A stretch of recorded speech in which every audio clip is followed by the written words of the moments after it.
Alright. Let's go and see the Chief Justice. And hopefully some good stuff happens. Hopefully we get somewhere. The palais is right up ahead. Come on. Because we got new clues, we got new hints, and oh yeah, in here we might actually see the water icon too. Icon. Why'd I say icon? Screw it. Let's go.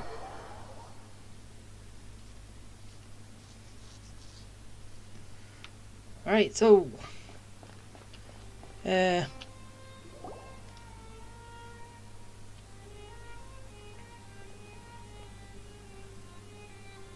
way.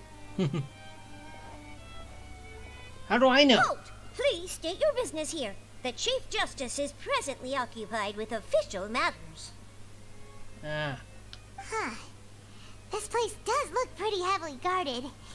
Guess that proves that Nervalet's files are really secure. Hey, don't you recognize us? Huh? Who are you? Just to be clear, I don't care who you are or who you might be related to. Our rules make no exceptions. So basically there's a load of lookalikes between them, and we're just finding out now. See? They've got great discipline, too. Yep. They I did. can tell. If you're here just to crack jokes, I can point you towards the exit. Unlike some, we're busy, so please leave if you don't have a reason to be here. No. What I meant to say is, shouldn't you remember us from a few days ago? We were at the trial of the great magician Linny. Oh, yes, I remember. I read about it in the Steambird. You must be Linny's attorneys. It's all coming back to me now. We're here today to report and archive some information on a follow-up case. Huh. Is that even a thing? Well, it can be a thing now. Of course. Don't worry. We're here on official business. You can trust us. All right then, I'll let you through. The Chief Justice is just inside. Thanks so much. Begin somewhere.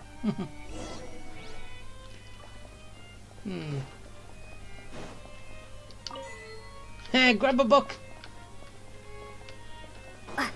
Okay, so was that all that was in here? Looks like it. Okay, before I go.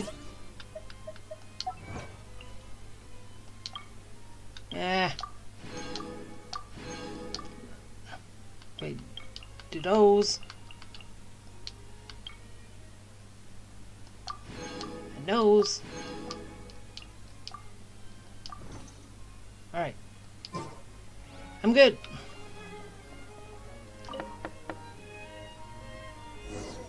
Please come in. Yay! Doors open for me.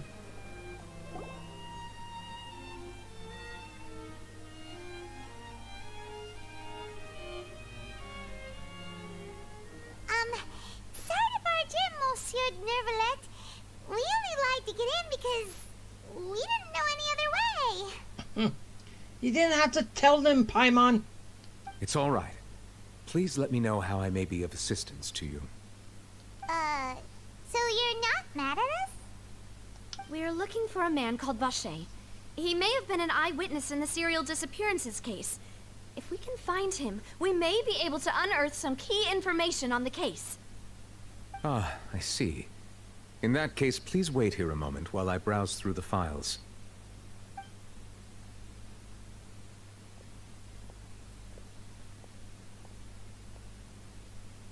Who knew that Nervalet would be so easy to talk to?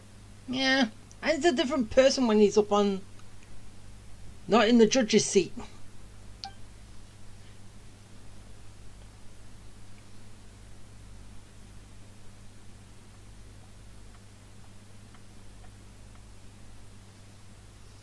Unfortunately, I'm quite certain that no one by the name of Vacher has been involved in any case, criminal or civil, in the past several years.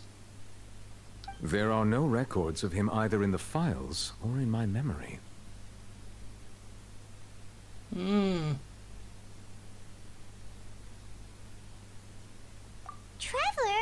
what if it was really just a dream? Is that so? All right then. Thank you so much, Monsieur Neuvillette. We'll take our leave now. No, don't. Not yet. Ahem.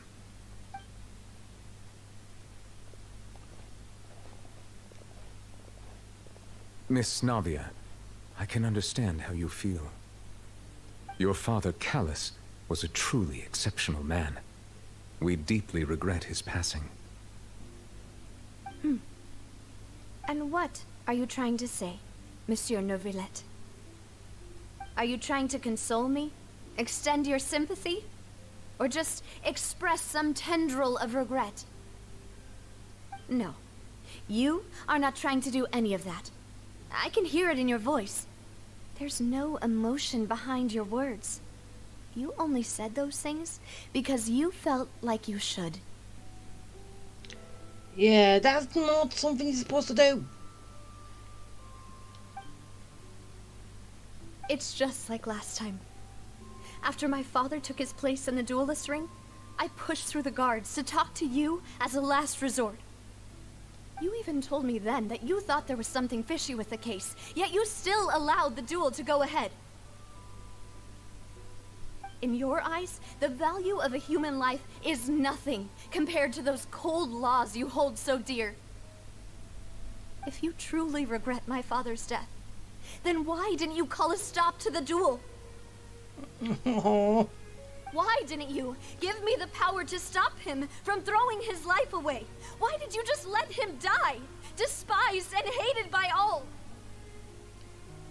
Everything was hanging on a thread at that moment. Just the tiniest effort could have changed everything. There are still so many things I never got to tell him. So many questions he still owes me answers to. If you really have no heart, then just look me in the eyes. I, Navia, will show you the true meaning of regret.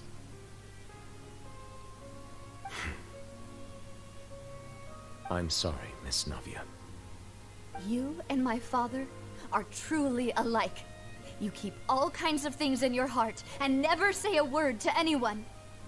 It's not so much that you can't feel, but that you would never express anything. Oh well. In any case, everyone already knows full well the apathy of the Chief Justice.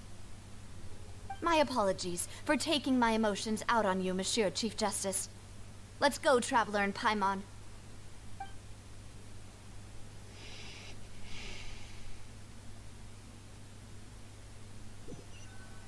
Okay. That was a lot for chest.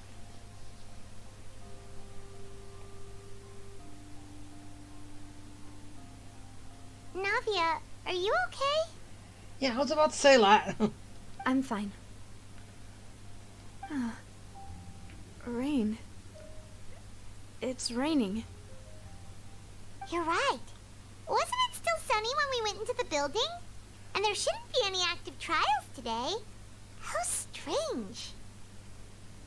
Now that I think of it, on the day my father was convicted of murder, it was also raining. What is it? Did you think of something? Yeah, he was outside. It was uncovered and the rain could fall there. Why? Do you think the rain could have affected the crime scene? Wash some things away. That thought has occurred to us before. We've even expanded the search area to try to account for that, but didn't find anything of value.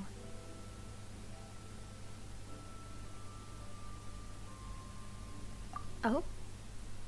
Wait. You don't mean... Oh. So you're saying that the true murderer could have been turned into water and then got washed away with the rain?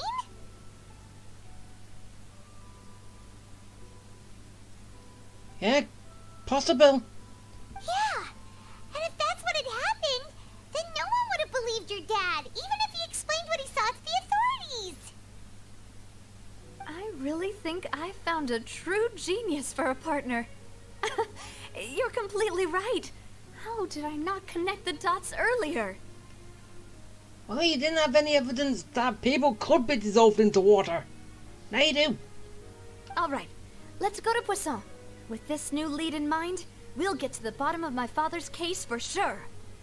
Yeah, we're gonna make progress for sure this time. I'm going to restore your dead father's honor. Even though we should already have some. Do you want to go with me now? Or do you want to head over by yourself later? No, I'll go now.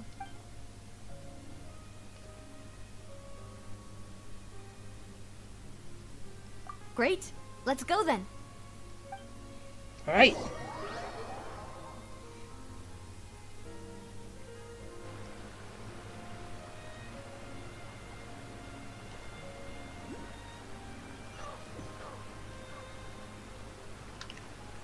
Okay, where to now?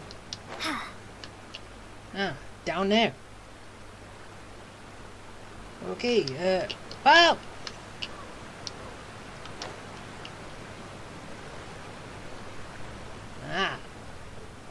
Or even as those above the water.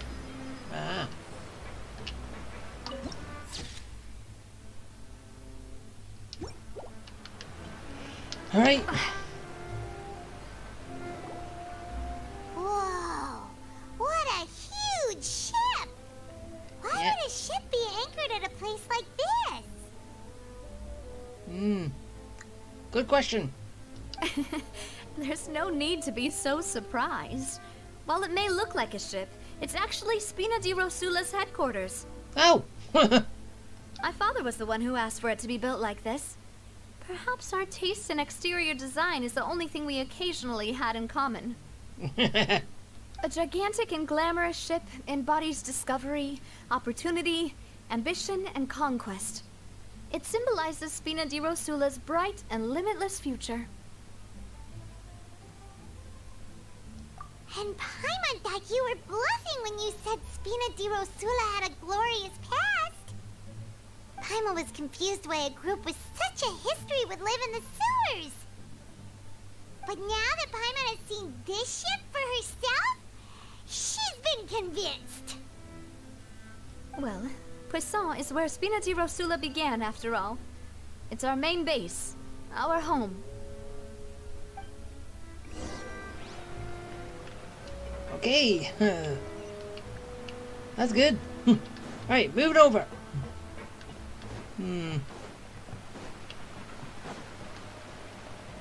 Wait, is... Okay, where is that? Is that above?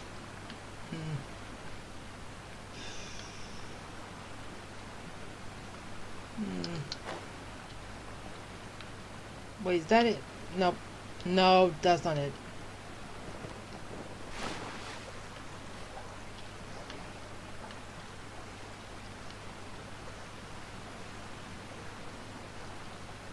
Wait, does Paimon turn into that? Why not? What? Wait, actually, no. That's something else. Right. Nah. No. I don't know what I was just thinking then. Paimon's actually never around anymore.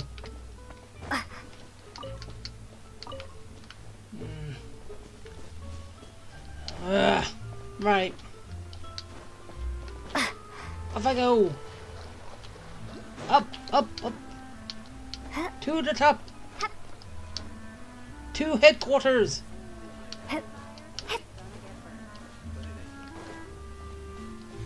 Wait, really? We're still going up? So it's on the top deck, Glenn. Alright.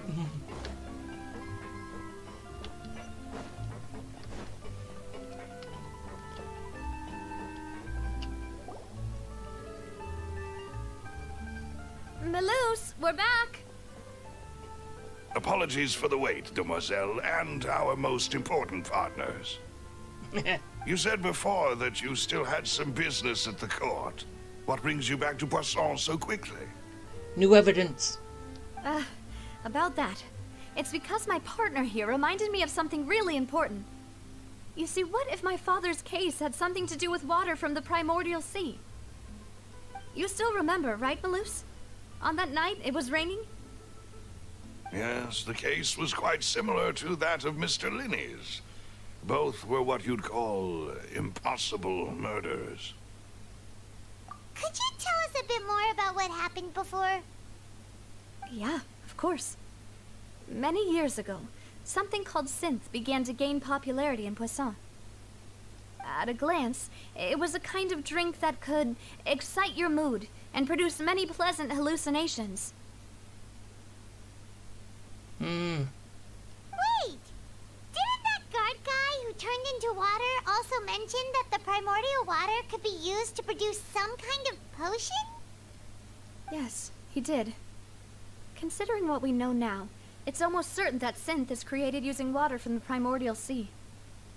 If you drink synth for an extended amount of time, you'll suffer many side effects, such as losing the ability to focus or control your emotions. And if you were to stop drinking it completely, you'll experience flashes of paranoia and anxiety while lacking energy to do anything. It's an extremely dangerous substance. As he oversaw Poisson, my father was compelled to put a stop to synth abuse and called for a complete ban of it. Boss's uncompromising attitude incurred the synth vendor's wrath, but no matter how much they threatened or bribed him, he refused to yield. Not only that, Boss became determined to find the mastermind behind the synth operation and put an end to the problem once and for all. Yes, but the enemy was very cunning. So he could never get anything out of the dealers, all of whom only sold the stuff and weren't privy to the rest of the operation. Recognizing that, my father decided to contact the dealers in secret and cultivate personal relationships with them. Finally, he was able to convince someone to become his informant. Ah, yeah, an inside man. The man's name was Jacques. He felt greatly ashamed about his work after seeing many families destroyed by synth abuse. That night, my father hosted a banquet at his countryside estate. He planned to meet up and exchange information with Jacques over some food. But then, we heard 2 gunshots from the courtyard. We raced to the scene and found my father, still holding a gun, and Jacques, who was already dead on the ground. Yeah, so the killer shot Jock. Your father shot him, and before he died, he took the water and dissolved himself. Huh? How did that happen? Aren't they on the same side? Sounds just like Lenny's case, doesn't it? In both cases, the culprit seemed obvious, but neither appeared to have any motive at all. Looking back on it, though, I now believe the most important clue was something we all overlooked at the time. There were pieces of clothing left at the scene. Okay, that's the clear giveaway now.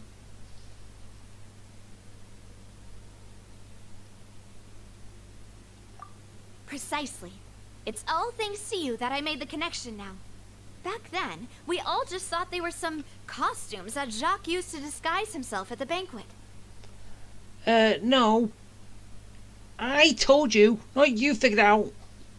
But, considering it now, it's almost certain that they belong to a third person at the scene. With one extra person, we'll also need to reconsider why the 2 shots were fired.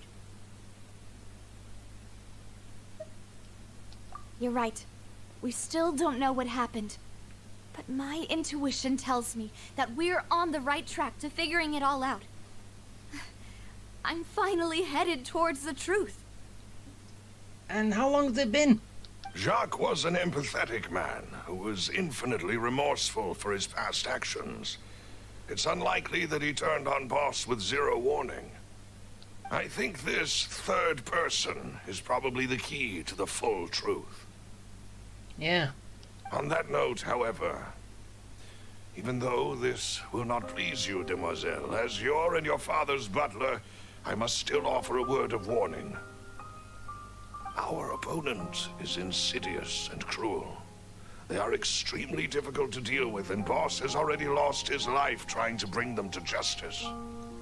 Even though Spina de Rosula has lost most of its former glory, Poisson has welcomed a new time of peace, and we have been allowed to live out our lives. There is no need to follow your father's path. It would be both wise and in line with Boss's wishes to step back and give up on the case. Yeah, does a detective really give up on a case when there's new evidence? No. If that's indeed what he wished for, then he should have told me that himself. Was I not the closest person to him? And yet, I was the one most kept in the dark.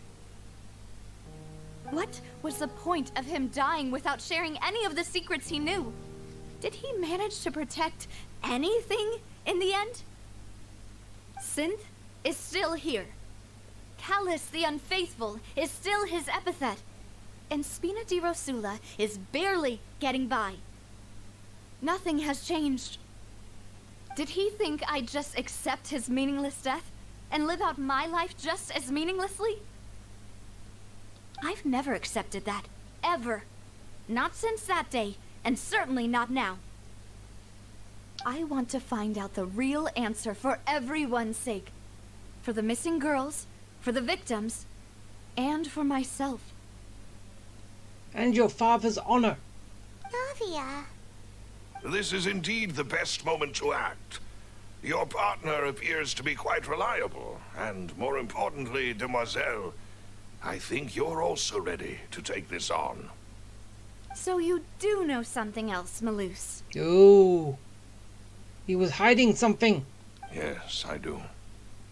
In fact, even before that banquet, Boss already knew of the connection between Synth and the serial disappearances case. But what drove all the tensions to the boiling point was the revelation that you, demoiselle, had been selected as the next target to disappear. Ah. Selected? Who selects? What? Boss also didn't tell you that he had been diagnosed with a rare illness. The doctors told him that he had no more than 5 years left to live. And the serial disappearances case caused him great anxiety. 5 years was nowhere near enough time to resolve this long-standing conflict. But once he passed away, all the danger would pass on to you. Knowing all of this, he decided to use one final intimidation tactic before his death. He claimed to have already gotten his hands on some key incriminating evidence for the other side, and even told some members of Spina de Rosula about the details. But as long as you remained safe, he would not share the evidence with the public. Ah. If something were to happen to you, then he and all those he told would immediately expose all they knew about Synth and the disappeared victims. So it's a bluff tactic, right? Or is this actually true? Right. So nobody would be able to get off scot-free. As we've seen, Boss's tactic has worked. Even though Boss has been gone for a long time, the other side has not tried to take Demoiselle's life. Yeah, but at our victory party, someone tried. No, I don't believe it. He never appeared to look sick to me. No father wants their daughter to see them weak and haggard, especially someone as proud as Boss. To him, dying in a duel and suffering lasting dishonor as the unfaithful was still far preferable than losing face in front of his daughter. So he chose to die in silence, so that he could protect me. I'm afraid you're not understanding this correctly, demoiselle. What Boss wanted to hand to you was not a parasol, but a sword. If Boss's spirit could hear you telling me that you want to find the answer for the sake of everyone involved, I'm sure he'd be extremely proud. Yeah. That fool. Couldn't he have just given it to me straight? He's probably too young to actually understand. No. He might have set up everything precisely because he never thought I'd be able to understand him. Is that the amount of confidence he had in me? And what if I was never able to make it to where I am now?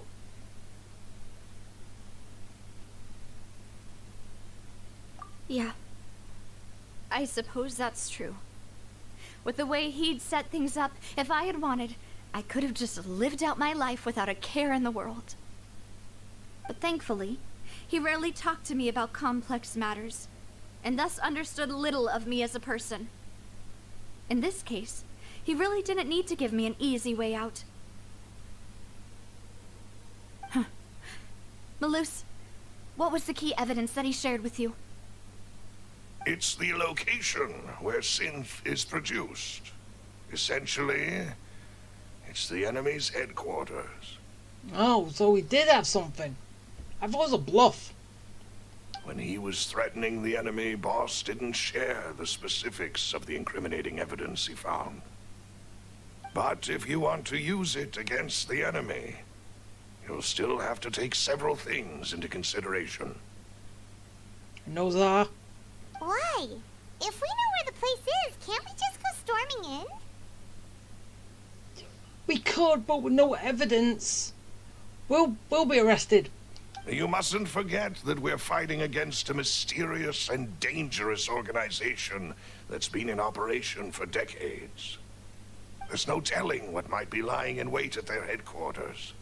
We also have no idea what kind of evidence we may be able to find inside, nor what people we may be able to capture. But a single visit to their headquarters would be tantamount to a formal declaration of war. The worst case would be that we leave empty-handed, but also open ourselves up to full retaliation. Then, in that case, why not work with the Fontaine authorities? Well, you saw one of them dissolve during Mr. Linney's case. We have no idea just how thoroughly they may have been infiltrated. Yeah. Because that was a police guy, and he was involved. Huh. That's true. Seems my father really had no choice. Well, God, but... But things are different now.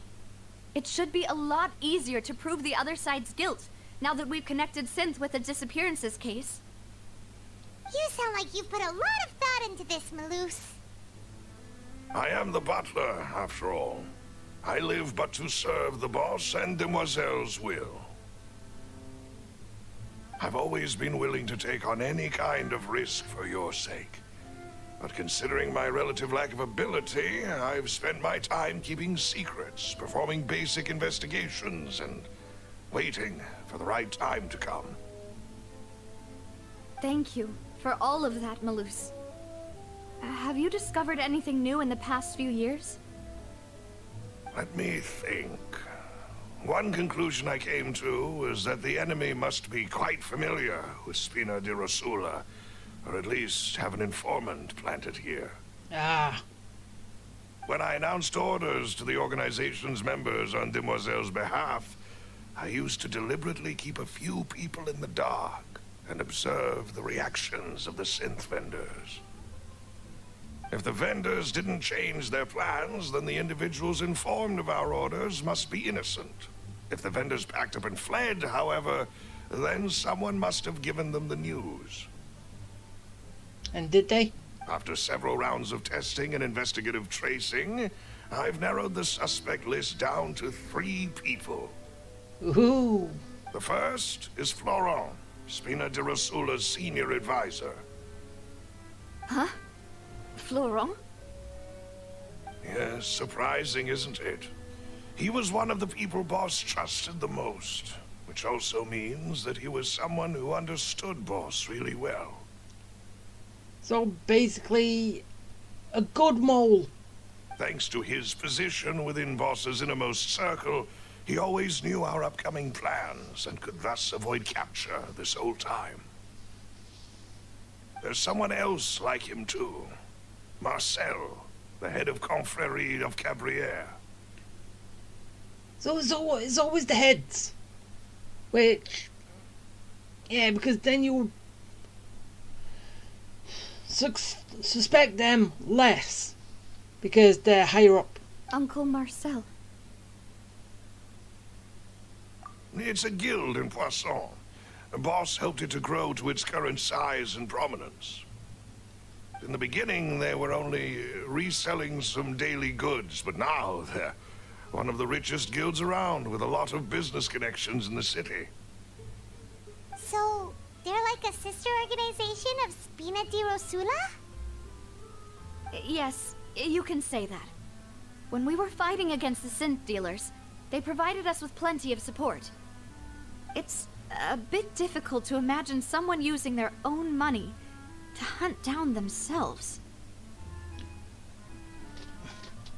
Yeah, he could have basically got in with them afterwards, but... The final suspect is Thierry, the man responsible for coordinating information between Spina di Rosula and the guards.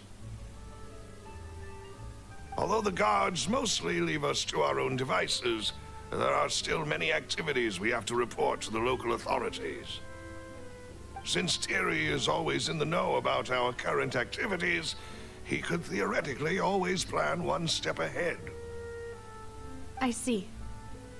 These are all people who I communicate with quite regularly. To think that the enemy we've been fighting against has been right next to me all along, among those I trust the most. It's almost too hard to believe. Ooh. If you want to investigate them, please take every precaution to not alert the quarry. Judging from our experience, the enemy is extremely cautious. Well, yeah, it would be. Of course. And thank you, Malus. You've provided us with a lot of great information. You're too kind, my lady. I'm just doing my duty. And before I forget, proving Boss's innocence would also mean clearing him of blame in Jacques' death. Oh, yeah. After that incident, Jacques' wife and daughter were taken into the Spina's care. They still live in Poisson today. If it might help, you could also pay them a visit. I can make the necessary arrangements. Aw, thank you so much, Malus. You really are the best. A new case awaits, my dear partner. Leave it to me. I hope we can work together to uncover the truth and end this case once and for all. Yeah, I hope so too.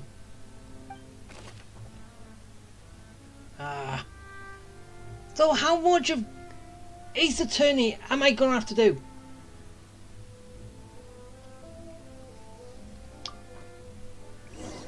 Do you think we're gonna actually play Ace Attorney again? Or what? I wonder. It was fun the last time, so do it again, couldn't hurt.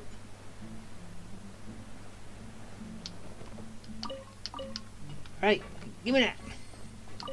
And no, that was only wheat. It is settled then. Please excuse me, and enjoy your conversation at your leisure. Will Thank you do. for arranging everything for us, Malus.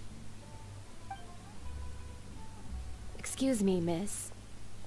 Do you need anything from us? Hey, what's with that angry look? Oh, Hey, Navia's all quiet. This isn't like her at all. I'm sorry that I only came to visit after all this time. After what happened, I didn't know how I was supposed to face the two of you. Ah, if it's about that, There's no need to apologize. After my husband died, Spina di Rosula sent us a lot of mora and support. I understood your guilt and apology to be genuine. But aren't all of those things nothing compared to the loss of Jacques? I can understand the kind of pain that comes with losing a father so needlessly. You don't understand at all. I didn't know how to face you, because I didn't know what I could possibly bring as a consolation gift. I know only the full truth could bring closure to you, and to all of us. I'm sorry. I appreciate the sentiment, but you don't have to carry all that guilt. On the matter regarding my husband, my daughter and I have more or less found our answer already. Would you mind sharing it with me? I really can't believe that my father could ever bring himself to shoot Jacques. I always knew that my husband's money was earned through others' suffering. He told me countless times that if he could turn back the clock, he would never go into the synth business again. He had many regrets, and felt that he took the idea of providing for his family too literally. For the longest time, he thought Mora was everything. So when Mr. Callis came to him with a proposal, he accepted it almost immediately. He tried to be as careful as he could, but even so, he was still found out by the higher-ups. They found out about his betrayal? Papa didn't say that exactly, but Papa did tell me that I should never be ungrateful. Before he left that day, he told me that he had no choice. It was only later that I realized it was his final farewell to the two of us.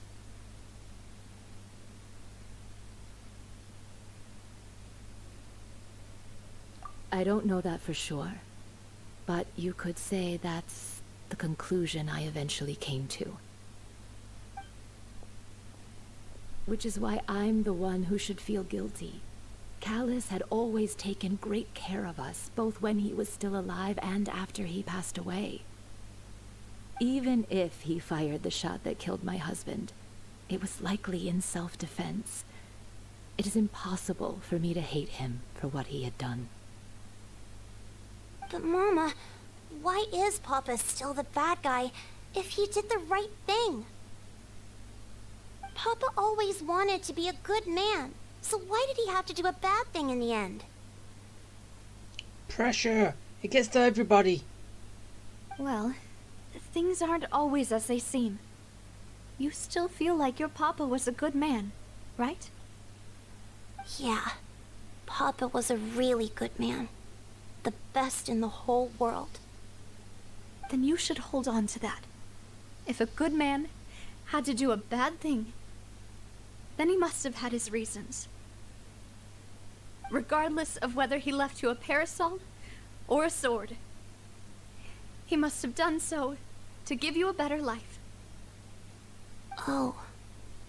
Thank you for everything you've told me. I will definitely find the truth. The current state of things is not something I'm willing to just sit back and accept. Thank you. I'm very grateful to hear this from you.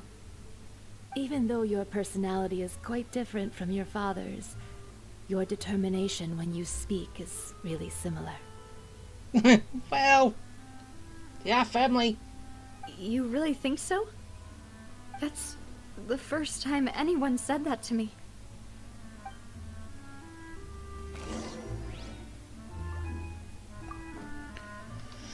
Okay, so... Okay, that's... Who am I talking to now? Ah. Are you okay, Navia? I'm fine. Don't worry. Let's investigate the 3 suspects next. Laurent should be nearby, and we should be able to find Thierry and Uncle Marcel in the city. I'll get myself together on the way, so please don't worry. Don't worry. You can do this.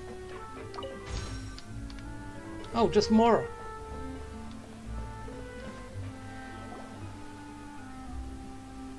Greetings, boss. How may I be of assistance today? I'm sure you've heard about what happened at the Opera House. Someone got turned into water right in front of us. Yeah, I've heard. With something that dramatic, I'm sure journalists will milk it for all it's worth. And it'll be all the talk for the next several weeks. It also reminded me, on the day that the incident happened with my father, it was raining outside, and we found some clothes left at the scene. After my partner here put the dots together for me, I feel like we should try to reopen his case. Can you do me a favor and try to recall what happened that night? Let me think. Mr. Callis was feeling pretty upbeat that day. So he was drinking and bantering away with us at the table. After that, he told us that he wanted to go get some fresh air. So we let him go without thinking much of it. Who knew that we would hear 2 gunshots ring out right after? My first reaction was that Mr. Callis's life was in danger. So I grabbed my holster and made a mad dash toward the scene. But when I got there, it was already too late. Mr. Callis was standing over a dead body with a gun in his hands. All we could do was look back and forth at each other, not knowing what to say. So you also remember 2 gunshots then? Indeed. The guards said that the first shot didn't hit anyone, while the second killed Jacques. But I've never really bought that explanation. Reason being, Mr. Callis had left his gun on the table. I even made sure to confirm that before running to the scene. But according to the guards, that doesn't mean he couldn't have had other guns on his person. About the clothes left at the scene that you mentioned. Do you think there was a third person there who was turned into water? That's what we're getting at. At least from our perspective, my father had no reason to kill. So he would also have no reason to bring an extra gun with him. The gun he was holding probably belonged to Jacques, or a third person on the scene. Yeah, that makes a lot of sense. So you're saying Mr. Callis ended up with the gun because he seized it from one of the other guys? But hold on. If that's what had happened, then why didn't he share the truth with any of us? He didn't even want to face the Oratrice machine, and chose instead to prove his honor in a duel. Did he lose all faith in the courts after seeing someone dissolve right in front of his eyes? No, it's just as I said before, he knew that all the evidence that was there puts him as guilty. And he had nothing to stand against it. About that, Malus told me a thing or two. So, I think I can understand why he committed to the duel. I'll tell you everything once the whole truth has been revealed. I understand.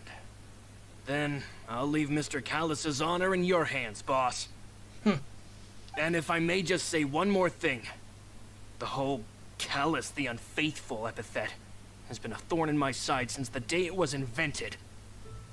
Many people have laughed at me for still calling him Mr. Callis, even after so many years have passed.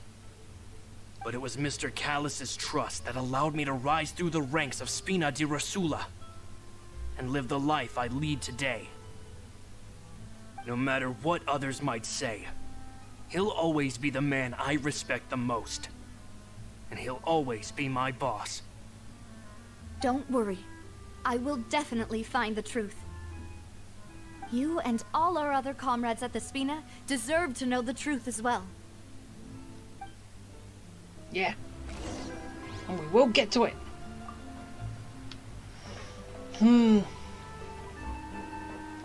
So does... Really? So far away? Ah, fine. Time to warp. Right, over here. So, do you think he actually had anything to do with it? Or... what? It doesn't sound like he's someone who would be involved. But we gotta find out with everybody else first. Hey, Thierry, it's me. Oh, now, what brings you here, Miss Navia? I've heard that you made quite the name for yourself at the Opera House. Oh, so you've caught news of that already. Oh, okay. Hey, I'm also a member of the Guards, you know. The way you make it sound, people would think I was sent off to Poisson because I had done something wrong. Are you sure there isn't a little bit of truth in that? Under normal circumstances, shouldn't you have been called back to the city already? I mean, where I work, it's really up to me. Let's just say I enjoy the ambiance of Poisson. Callis did a fantastic job running the town, building Spina di Rosula from the ground up and clearing many obstructions in my way. It would be next to impossible for me to find a similarly easy but high-paying job in the city. Anyway, enough chit-chat. Are these two friends of yours? You, here for some formal business? Yes. These two are my partners. What happened at the Opera House made us realize that Linny's case and my father's may be related. We're trying to reinvestigate the details of my father's old case. Ah, I get it. You think there might be more to the case now that we know people can be dissolved into water, right? I was also flabbergasted when I first heard of it. If you want to go through the original files from your father's case, I can help you look for them. That'd be much appreciated. Thank you. Actually, I have another question. Do you have the authority to dispatch Gardamex? Of course. Without them, I couldn't possibly handle Poisson on my own. Why do you ask? We definitely can't use them to forcefully get more evidence for your father's case. Well, no, I was attacked yesterday by them, so... Well, you see, just recently, we were attacked by a horde of unnumbered Gardamex in the city. So, if you hypothetically wanted to do something against me, all you would need to do was get rid of the mecha serial numbers and send them after me. Then you think too highly of my abilities. Dispatching mecha is very different from controlling them. If I had to make an analogy, when you order a dish, the chef will make it for you.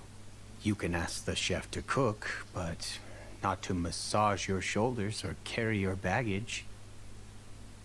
If you try to make unreasonable demands, the chef would just think you're out of your mind and ignore you completely.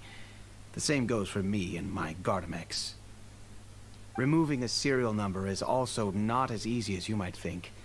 There are a lot of complex steps to it, and it's almost impossible to keep it a secret.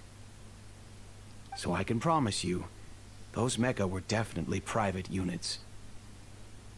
They're certainly not cheap, so whoever their owner is must be super rich, powerful, or both. Now that you mention it, though, being in the synth business would definitely be profitable enough to afford this. Oh, then you're officially in the clear, Thierry. Oh, well, thank you for the vote of confidence, Navia. Jokes aside, I'd like to wish you all the best with your investigation. I'll be staying in the city for a little while, so just come find me if you need any support from the guards. Can do. Okay, that's his testimony.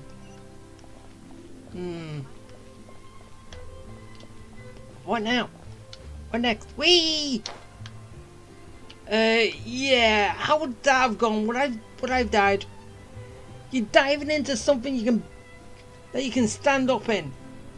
That will kill you, won't it?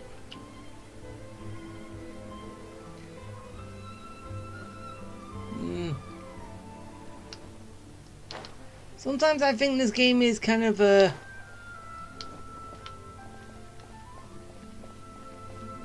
does make sense sometimes.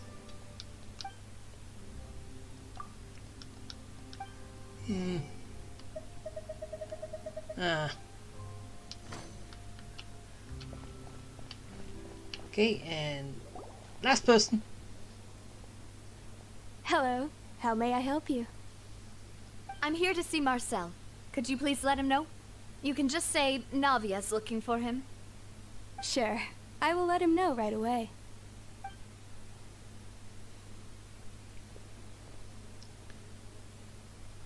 Navia, hello. Sorry to keep you waiting. I'm not as young as I used to be, so my legs are giving out a bit. Oh, it's all right, Uncle Marcel. There's no need to stress. I just wanted to talk to you briefly about what happened in the Opera House. I'm sure you saw everything too, right? Yes, I've never seen anything so strange. Oh, you were at the Opera House too? That's right. I went there with Navia to see the magic show. Who knew it would turn into a whole murder mystery? I also witnessed your marvelous sleuthing work. Quite impressive.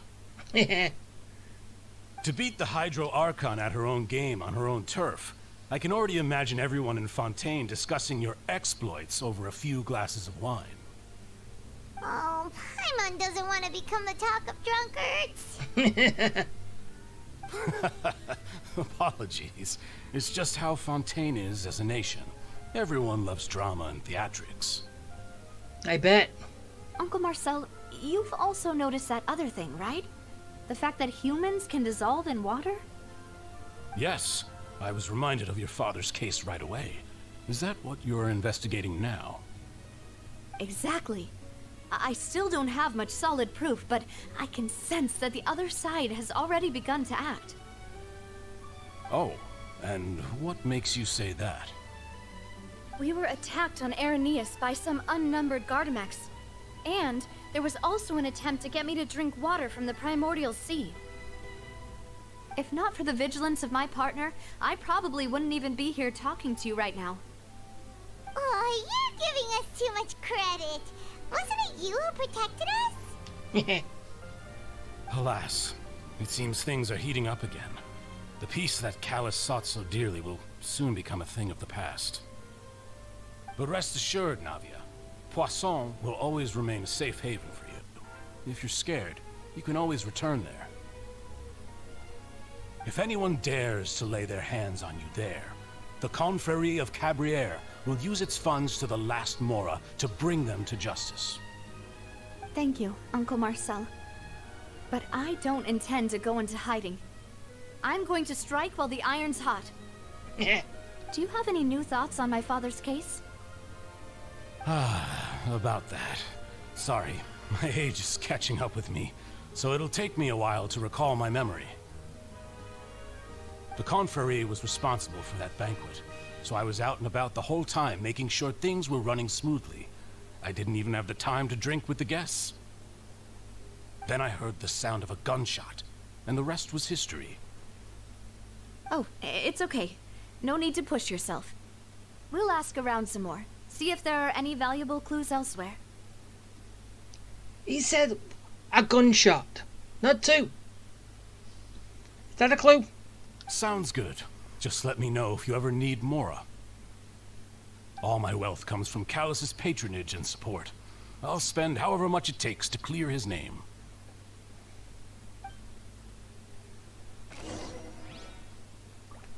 So, as I said, was that a clue? He said gunshot. So going that there was only one. But we know that there was two. Everyone heard two. So yeah. And also talk right above him. Yeah, like he's not gonna notice. We've talked to all three suspects, purely based on their conversations with me. None of them sounded particularly suspicious. Except the last one. Because if you're referring to one gunshot. I suppose that's to be expected, though. If a single conversation's all that's needed to find them out, then my father wouldn't have needed to investigate the case for so many years. True. Anyway, even though we didn't make a breakthrough, let's still compile what we were able to find. But where should we start? Ah, you're right! Flora mentioned that Callus probably only ended up with the gun because of circumstance. That makes sense. According to Jacques' family members, he already told them that he had been discovered, and that he had no choice before he left home that day. If I had to guess, he probably received an order from the synth boss to kill my father. Had he refused, he and his family's lives would have been forfeit. So, Jacques fired the first shot?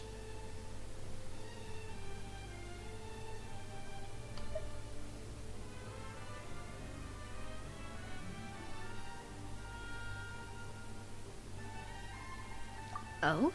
And why is that?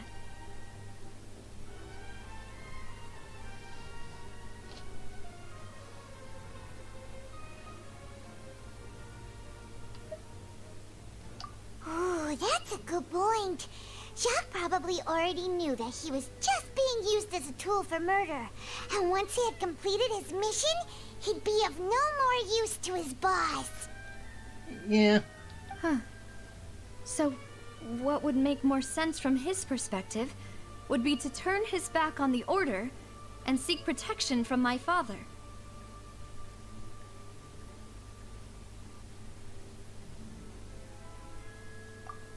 Makes sense. But without evidence, that's still just a theory. Besides Jacques, the attack from the Gardamex has been bothering me quite a bit as well. Yeah, I was about to say game theory, but no. It's obvious that our enemy has become more antsy after the secret of the primordial seawater was revealed. Do you think he knew, even then, that we'd follow this lead to the end? Given everything that's happened since, it's quite possible. But who among the 3 suspects would have the ability to control privately owned Gardamex? Well, it is these two. Marcel's got a load of money and he's a guard, so...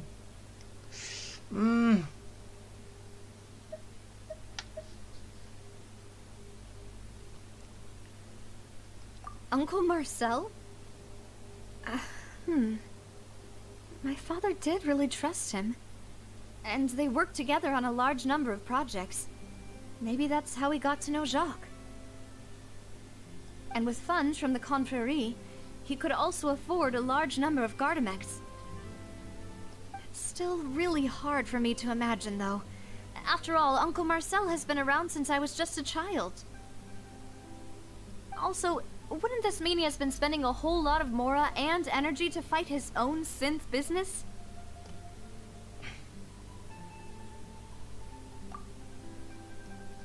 Oh, so I'm basically just going down the list.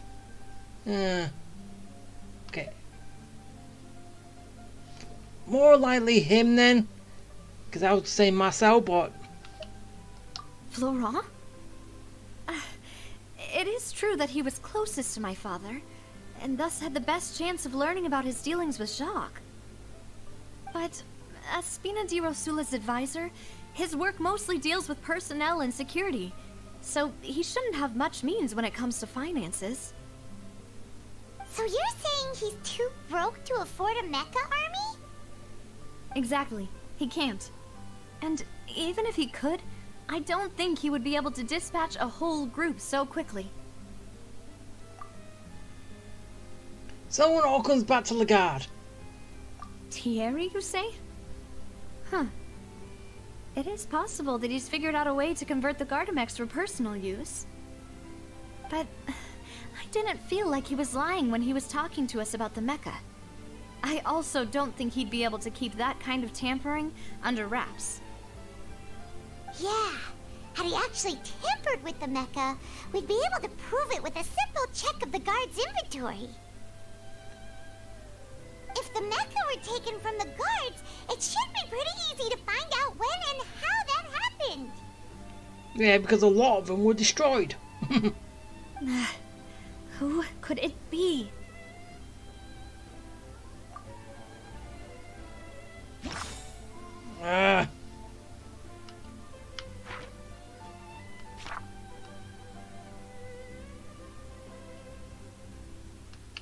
Wait, really?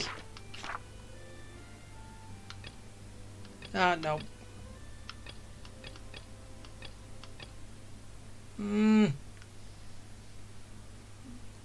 Okay, third person.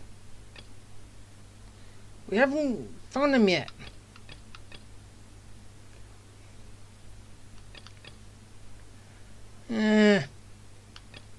Maybe we've got to find that third person first. But I'm still saying with Marcel. You know, if you think everything through, Uncle Marcel is indeed the most suspicious of them all. Could we be missing other suspects?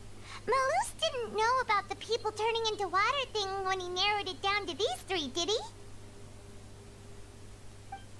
he? Malus has always been very reliable, and his judgment of others' trustworthiness has been fair and well considered. When he laid out his case for the three, the rationale he gave me made a lot of sense as well. The suspect is knowledgeable about the Spina's internal affairs, has the means to dispatch Mecha to assassinate us, and possesses significant intellect and foresight. Even if I don't want to believe it, I'm starting to see how things could all tie back to Uncle Marcel.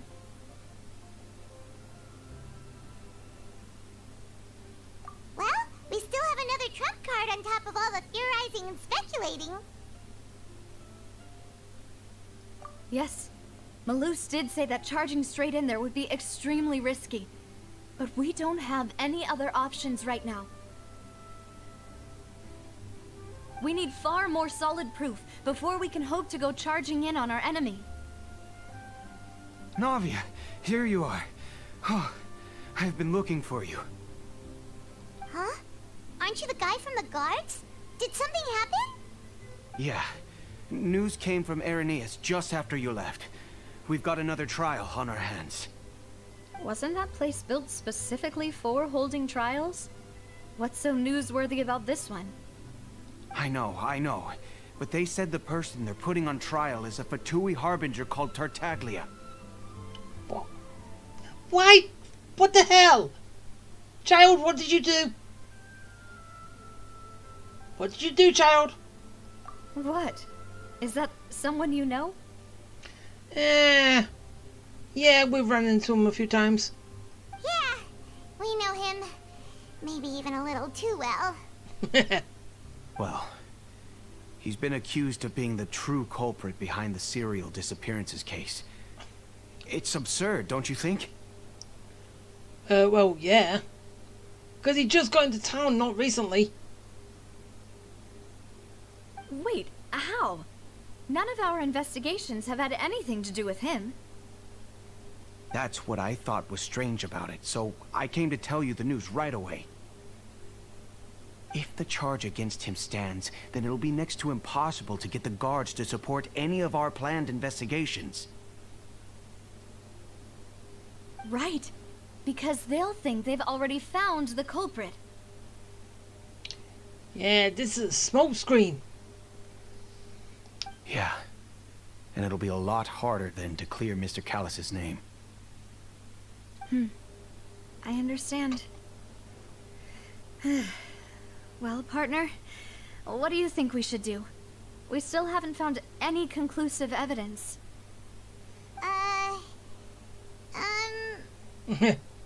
Let's split up. Huh?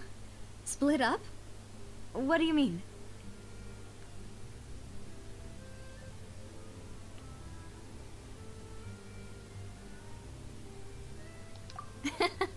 Just as expected of my partner. Can you take Paimon too? Since this is a trial about the serial disappearances case, the culprit's attention will be focused on Irenaeus, leaving his home base wide open. You're right. This is our best opportunity. All right then, let's do this. I'll stall them at the Opera House and charge Marcel as the true culprit. I won't have any chance of making that charge stick though, unless we find more evidence. It'll be up to you to make it back in time and hand the decisive evidence to me. Wait, so I actually got that right? The only thing I had to go off was the gunshot. So like one gunshot. That was it. That's all I had to go off. Everything else seemed fine. I think. It's just that one gunshot stood out. Everyone has heard two, but he only said one. So yeah, that's why I picked it. Picked him. We'll help you, just like you helped us in Lenny's trial. Demoiselle, please allow us to accompany you. I'm ready. Ah, Malou, Silver. When did you two get here? We heard that you'll be leaving Poisson and figured that you might require our assistance. It's our hope that your confidence will be bolstered with the two of us by your side. Thank you so much. Then, let's make haste for Arrhenius. Paimon, Traveler, I'll see you at the Opera House. Alright, later. See you then! Alright. Last bit of evidence. I think. Now that Navia has set out for Arrhenius, we should also get going. The location has already been marked on the map, so let's head over. Alright. Let's go.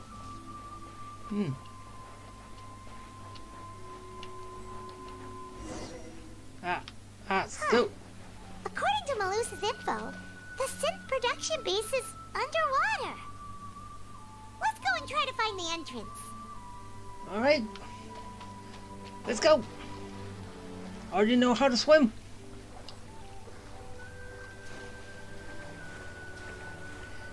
But, I just find that very weird now. We have sort of like a stamina bar here. Then we stop, it refreshes. Like, but,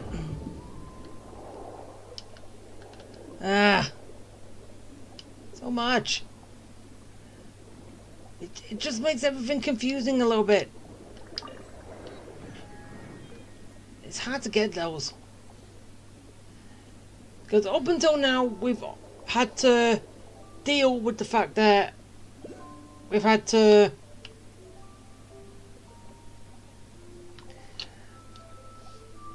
have a stamina bar for swimming.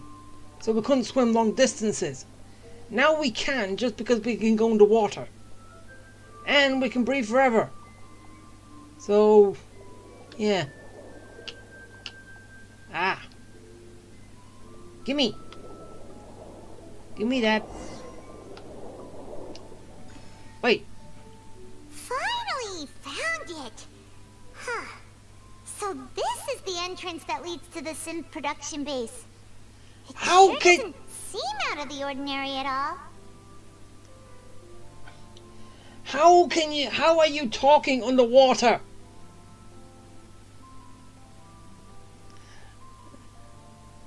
I bet yeah. How would I be responding underwater?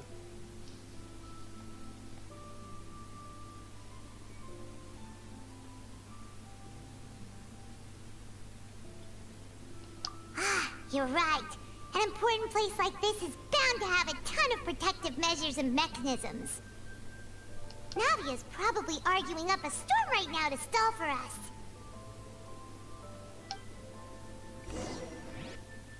Meanwhile, inside the opera house.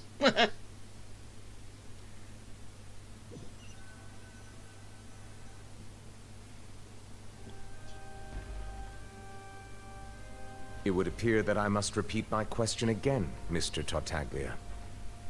Do you accept the charge that you are the true culprit behind the serial disappearances case? To be perfectly honest, I don't understand your country's complicated court system, or the reason why I'm being charged with something I've never even heard of. However, I did hear that people who have been charged can choose to participate in a duel to clear their name. Is that right? Oh, child, this is going to be easy for you. In which case, as long as I accept the charge, I can have an all-out fight with that champion duelist Clorend, right? Wait, is that all you want? Oh, you did say you wanted to come here and fight, didn't you? I've got to admit, that's one of the most enticing offers I've ever received. When I privately sparred with her last time, she was obviously holding back. Real disappointing. Oh!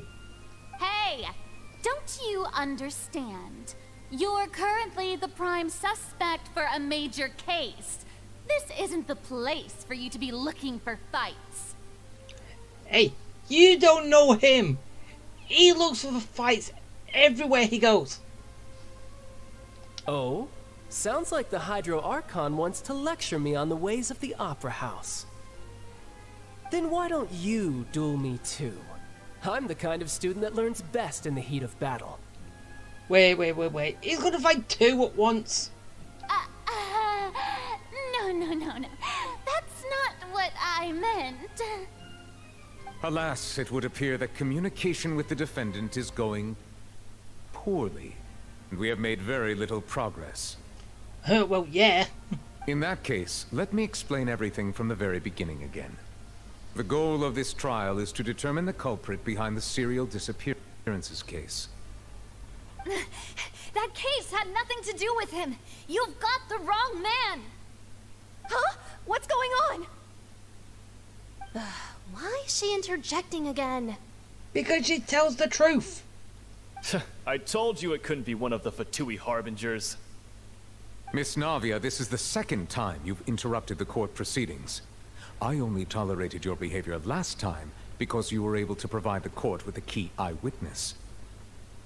But that was an exception rather than standard court protocol. I can very well charge you with contempt of court for your interjections.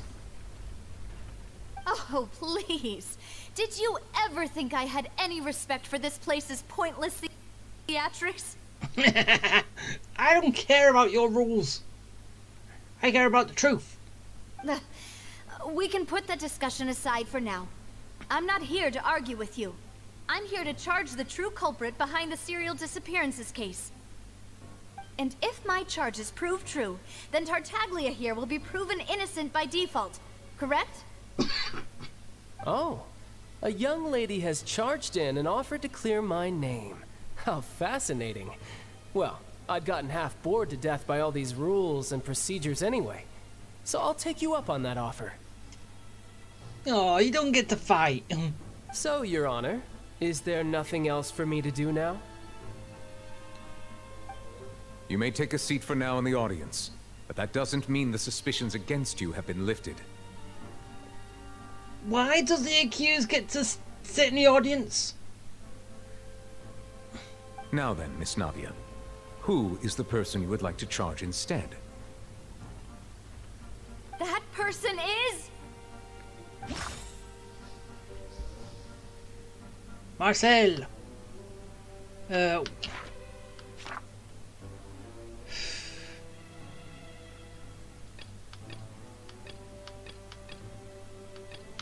This guy, right here. So yeah, that was okay. That was the last thing we got.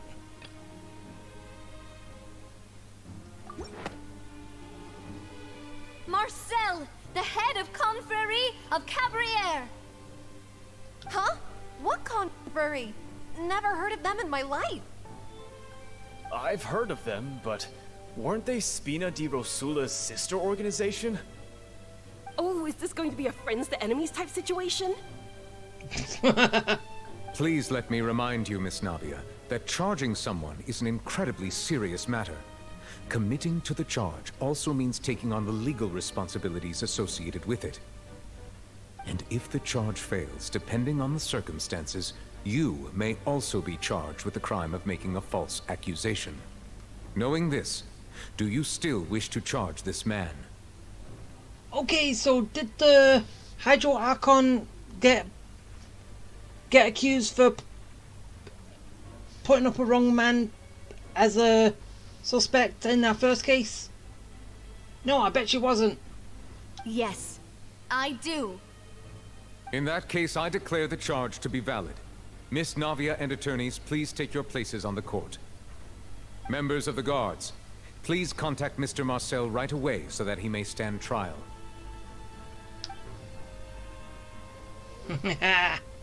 We're getting somewhere. Mr. Marcel, you will not require an attorney. Is that correct? Apologies. It all just happened so quickly. I still haven't figured out what's going on. I think an attorney won't be necessary. This is probably just a misunderstanding between me and Navia. Very well. In that case, since both sides have now arrived, Miss Navia, please present your charges. I would like to take everyone back to 3 years ago, to the case of Callus the Unfaithful. Only through elucidating what really happened in that case can we connect all the dots for the serial disappearances case. Navia, do you really think that I was the one who killed your father? Come on, why would I do that? Callus was my benefactor, and remember both you and I only ran to the scene when we heard the sound of a gun. Yeah, a gun. If that's enough to make me a suspect, wouldn't that make everyone at that banquet a suspect as well? I think there's no point in getting into the specifics right now. The audience doesn't even have the big picture yet. Even I'm struggling to remember some details of that case. Exactly correct, Your Honor. I must refresh everyone's memory about that case before I can explain my charge and reasoning. I see. In which case, I will recount the findings about that case as originally recorded by Maison Gardiennage. Alright. On the day of the murder, Spina di Rosula hosted a large banquet in a countryside estate owned by the Confrérie of Cabrières. During the banquet, all attending guests heard 2 gunshots from the courtyard. When the guests arrived at the scene, they found the primary suspect, Callus, holding a gun, while his acquaintance, Jacques, lay dead from a gunshot wound. The guards' investigation did not recover any other firearms from the scene. As a result, they concluded that the suspect's first shot must have missed, while the second must have taken Jacques' life. The suspect did not dispute this conclusion, and also declined to defend himself in court.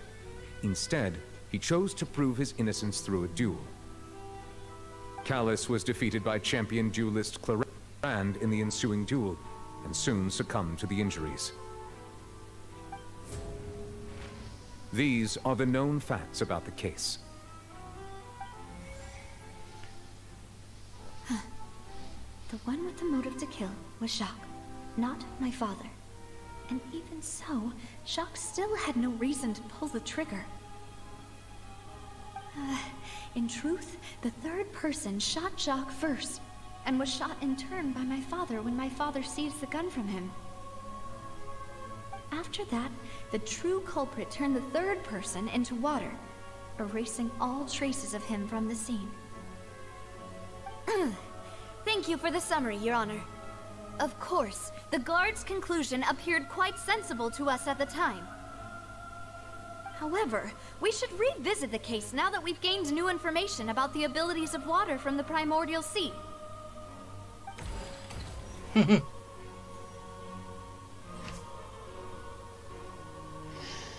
Alright, so is it going to be the exact same these 3 that I gotta change? And I could just go crazy and... Something's not right. Yeah, just access all of them. Something... The testimony of the victim's family confirms that Jacques had thoughts of assassinating Callus when he set out for the banquet. However, in the end he reconsidered, and instead shared everything with Callus, hoping to seek the latter's protection. Unfortunately for Jacques, the true culprit had already considered this possibility, and had sent out another assassin.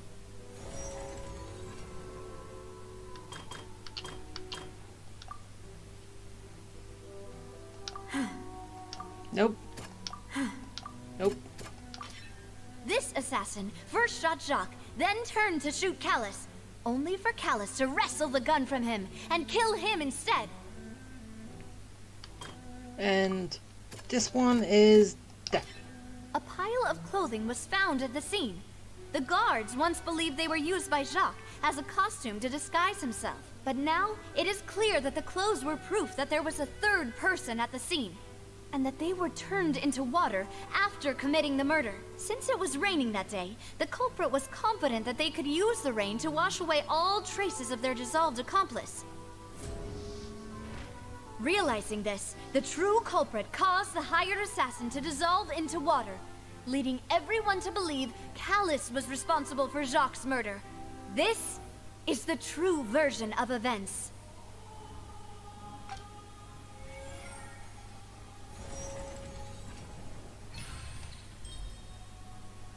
All right. Ah, so that's what happened. Wait, you're telling me something as dangerous as water from the primordial sea has been used for all these years? Oh, that explains the missing people case. What a great theory. It also explains Callus's and Jacques' respective motives. I guess they didn't shoot each other after all. Mr. Marcel, you are the one being charged with the crime. You should provide a rebuttal if you wish to prove your innocence. Ah, but I think I agree with everything Navia just said. In fact, there was nothing in her speech that directly implicated me. Then, may I ask some questions? In my opinion, we primarily need to determine two things. One, do you have the evidence to back up your claims? I'm afraid not. At least not at this very moment. Boo! If you don't have any evidence, you should just go home. Hey! I may not have the evidence with me, but I know where I could go to collect it. If we look up the deserted clothes against a record of people who went missing around the same time, we should be able to find a match. Considering the serial disappearances case, the guards probably kept careful records of all missing persons from around that time, regardless of age or gender. That makes sense to me. Monsieur Neuvillette, I would consider this to be a reasonable investigative direction. Why do I feel like Farina's acting a little differently today? She's acting like she wants to help. Not like she's against you.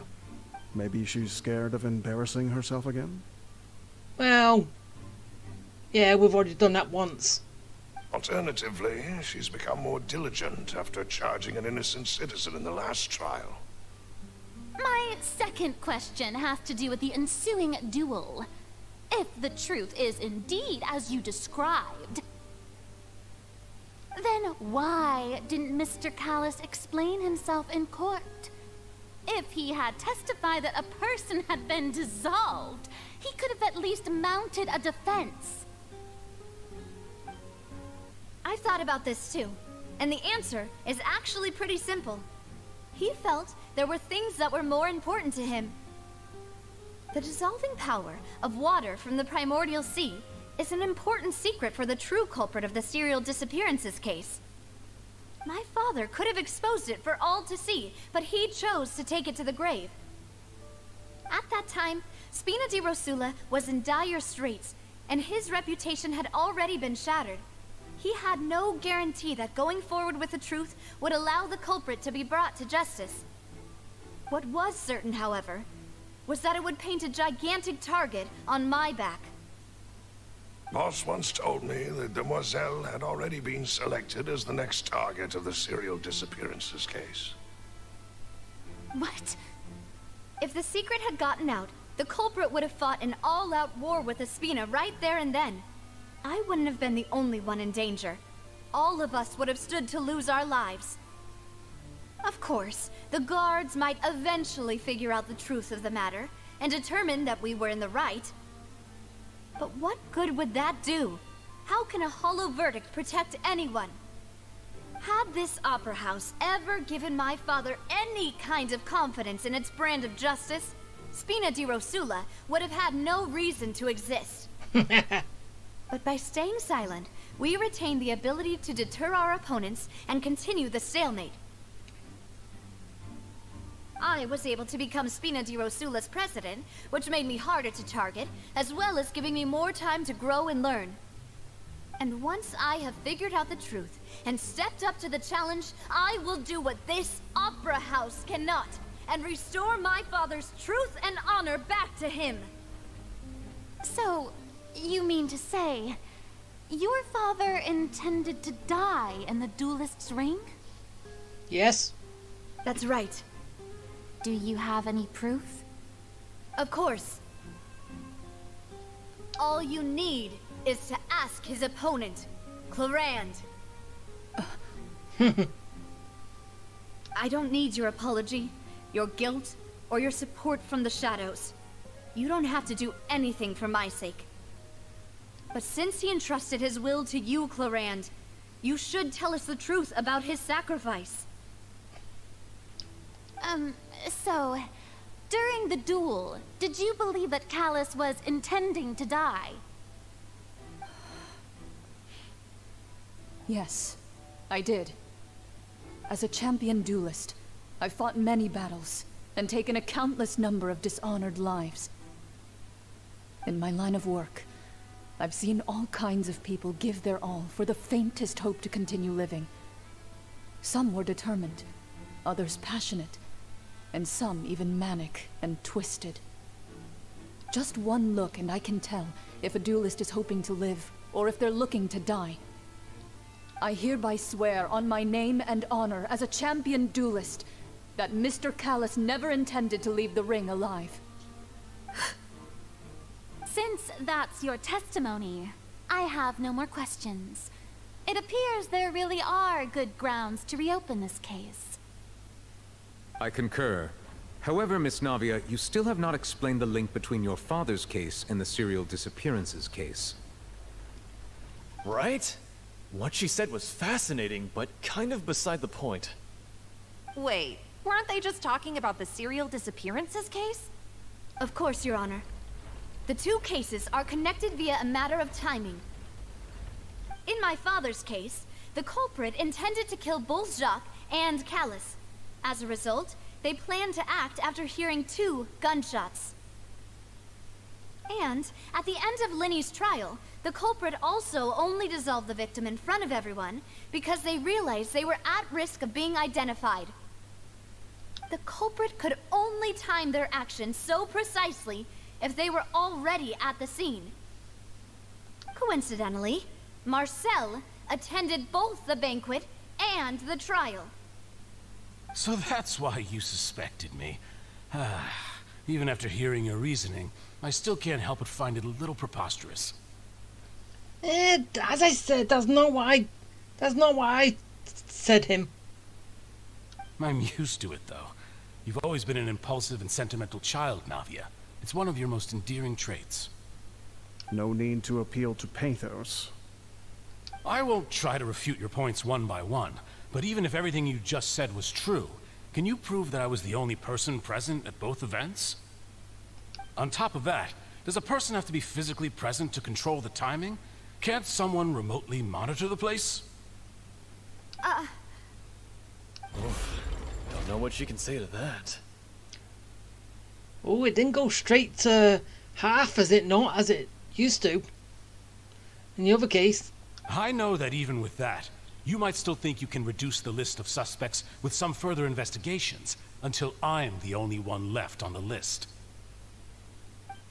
Alas, who won't feel at least a little hurt by an accusation of murder from a girl you see as your own daughter?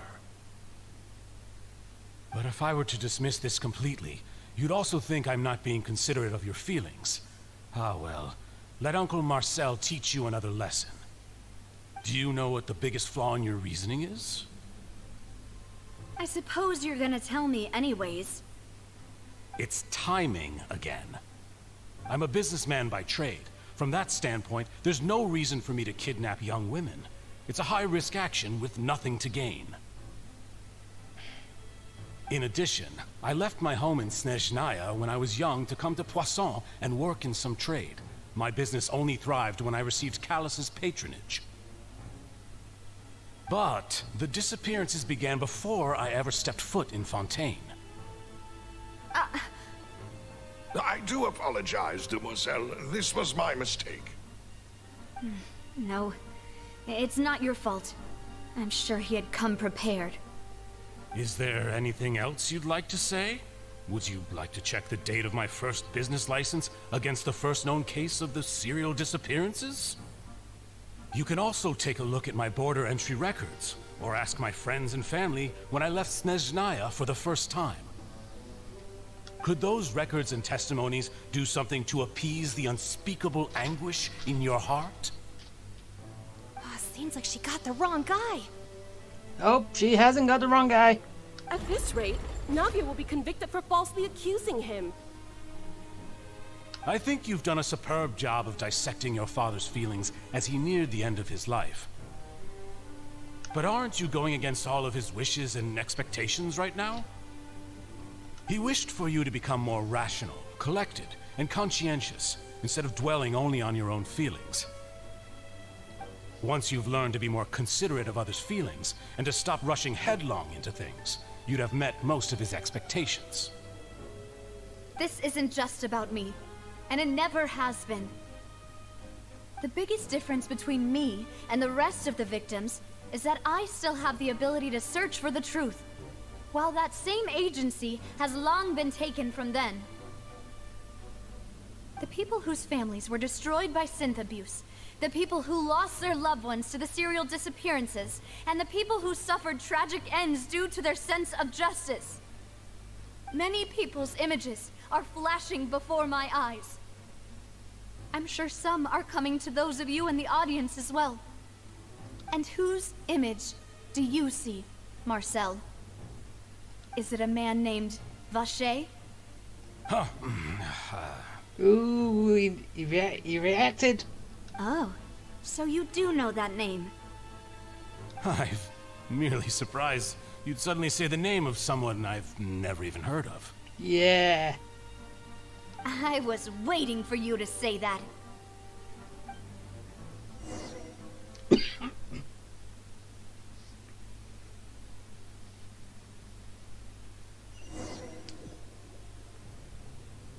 Okay, so back to me. Wait, how am I gonna... Ah, straight up. Ah. Oh. Yeah, with this place being tilted, it's kind of... weird. Wait, party cell? Ah, I've already got my party. Wait.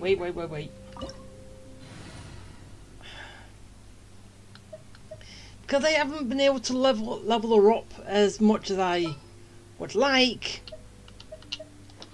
My original healer, which I did raise up, is going to be in the party.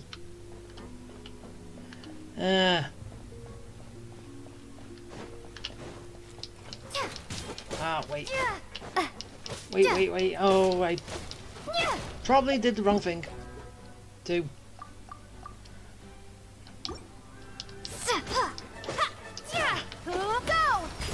Go! Right, just switch. Big boat with everybody else. Cut to the chase.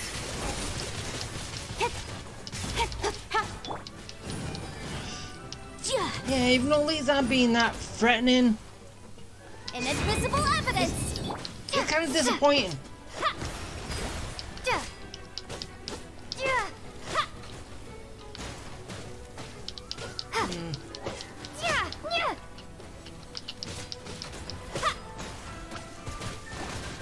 Fire! Fire water!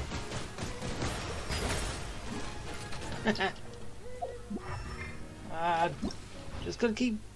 Every time he shows up, I'm gonna do it. Right. No, it's gonna charge up. Alright, go! Fire!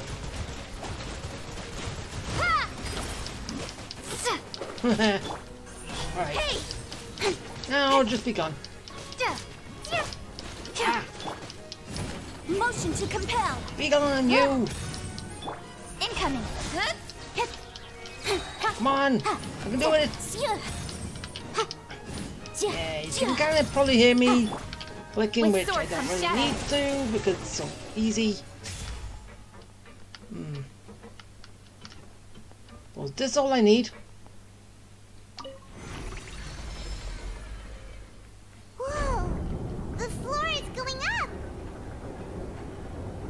Is it because of this mechanism in the middle? That guy really prepared a lot of stuff for this place. Yeah, no, let's go. Ah. Gimme. Anything else around here that I can pick up? Nothing here. What about other side?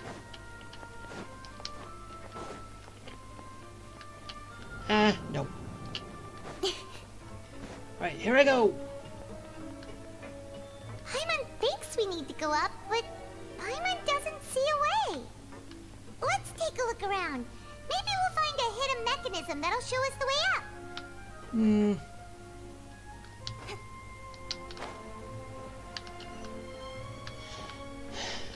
Yeah, down.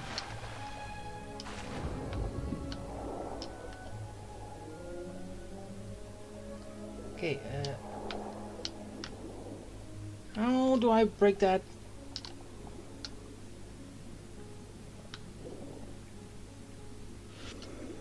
Oh.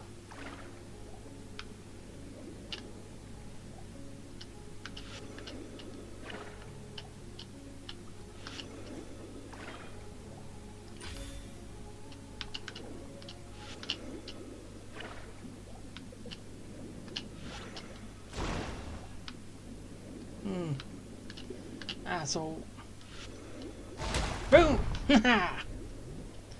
Alright, I'm getting through slowly. Wrong way. Can I keep the power when I leave? Nope, I can't. No, it would have been good, but then again, it's only water power.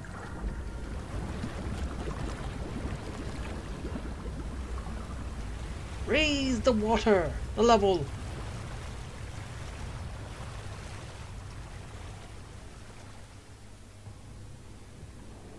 The water level is rising. Now we can swim to the top. But this is still a ways away from where we need to go. Yeah, can't we just climb the wall? Wouldn't that work?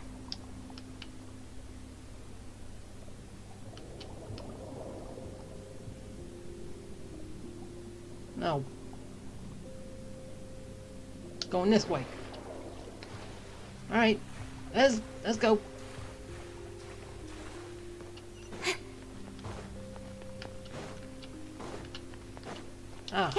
More. Don't blink. Come on, just incinerate. Just be gone, you stupid little. Time for your arraignment. Stupid little things. Speed of light. Hey. Die. Motion to compel. Yeah, I don't really use all the elements to their full potential, but cut to the chase. Because I can't. Also, I know how to use them. Just I don't use them. I don't use it that way.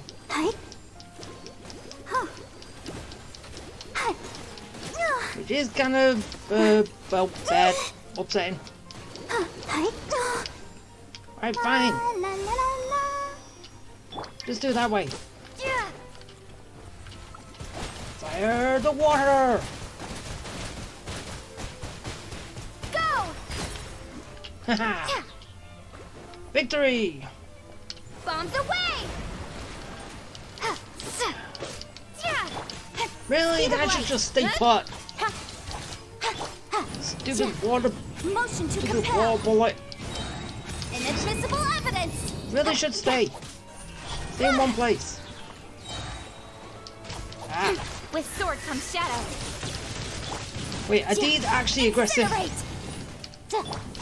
Unlike everything else that I've seen already.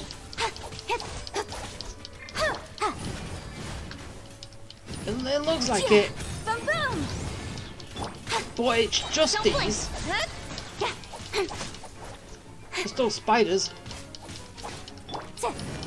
He was just watching them. What do I do now? Hello? I'm nowhere to here. hide. Anything for me? Oh well. Almost done. Alright. Is that all I needed? Or was it something else?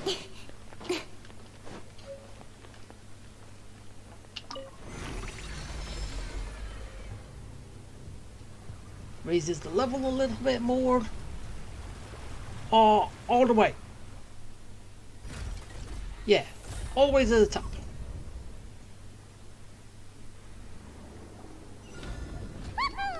Now the path is clear. Let's go. Hey, let's go.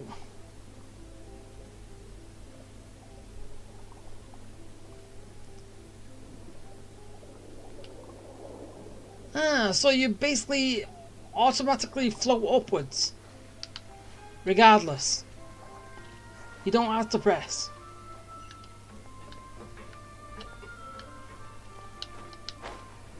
Wait, is there anything up here? No. Just thought so. Just thought check.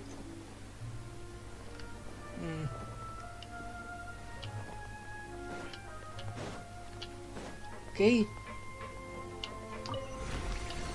Open door number 2.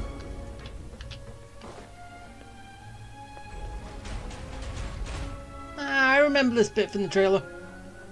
Well, seeing that.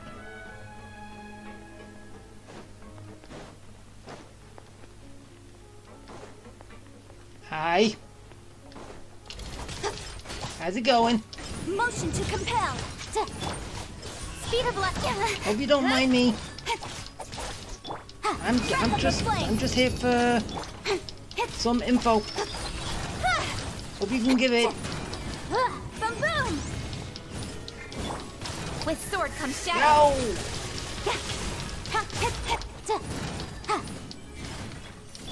Incoming. Hey. Haha, no. Sorry, not today. Motion to compel. Speed of light. Right, almost there. Inadmissible evidence. Incoming. Oh, and look, it's the pooch. Pooch is back. Boom boom. Nowhere to hide. Right, go. Destroy everybody. It will be quick. But Ow. my defense was watertight. Motion to... Ready, steady, go! Ow. I was busy doing other stuff. Speed of light. Behave yourself. Time for your arraignment. Right. And you. Incoming. It's over. Alright. And what is down here? Anything good? Anything of interest? After all that, we finally made it to the innermost sanctum. Though, as expected, the mastermind isn't here.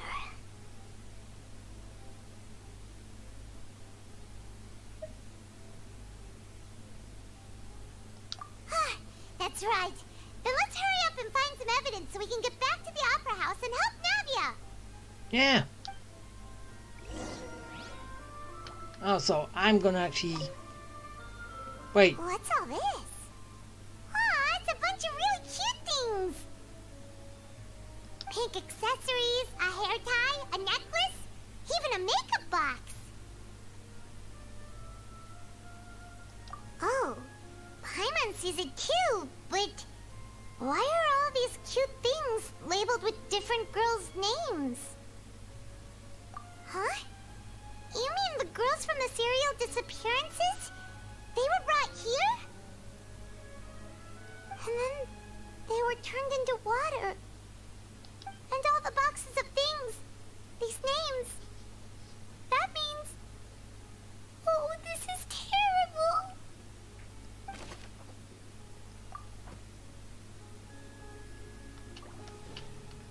So what? They were turned into that. It's that pillar. Let's see what's written here. Nothing escapes Detective Paimon's eyes. Callus. Navia's father. Oh, this seems to be an investigation report on him.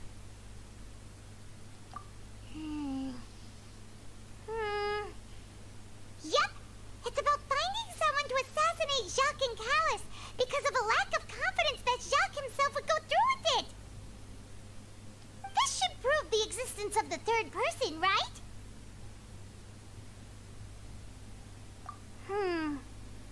We still have not determined the exact content of the key information Callus has passed on to certain members of his organization.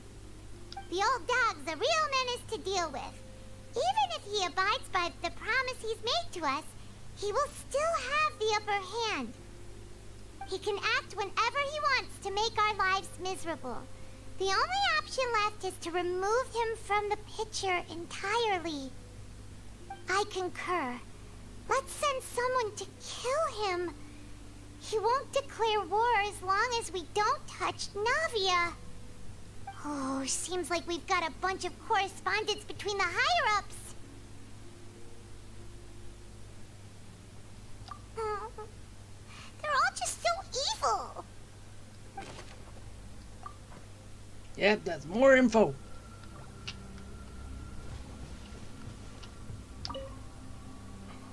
Oh, look!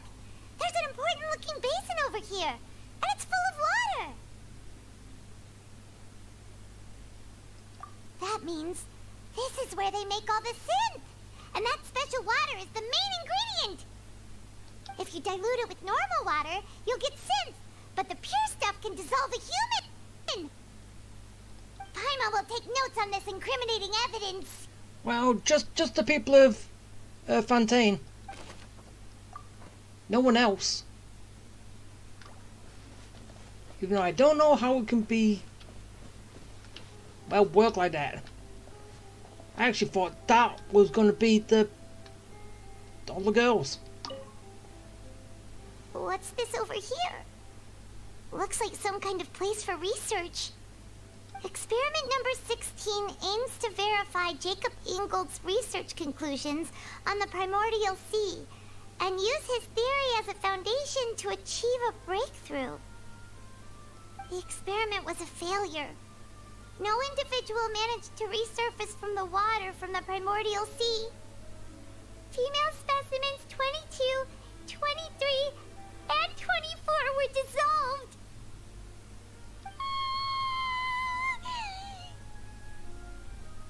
Sorry, Traveler.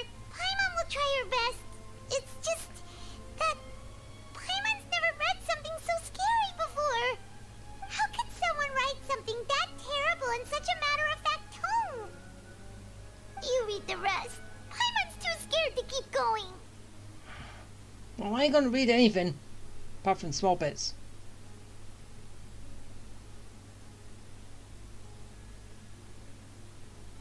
So that's why he did all of these experiments.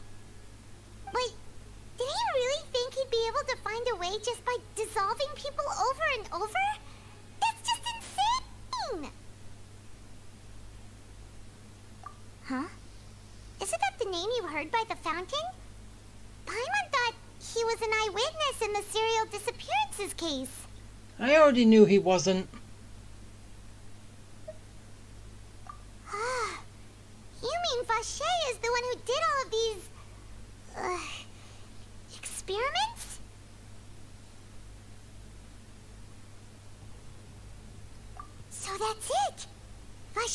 no victim, but personally took his lover and... No, that's not it either.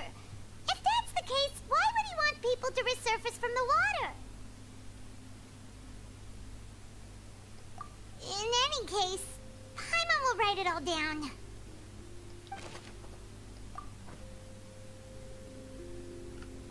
Okay, there's still more. Whoa! There's so much synth here! And so many bottles of ingredients that probably just contain the waters of the primordial sea. Mixing in progress. Ready to drink? Stock sample? Huh. They've also got all the synth pretty clearly labeled. Whoa! There's even fruit-flavored synth? No, don't be so impressed.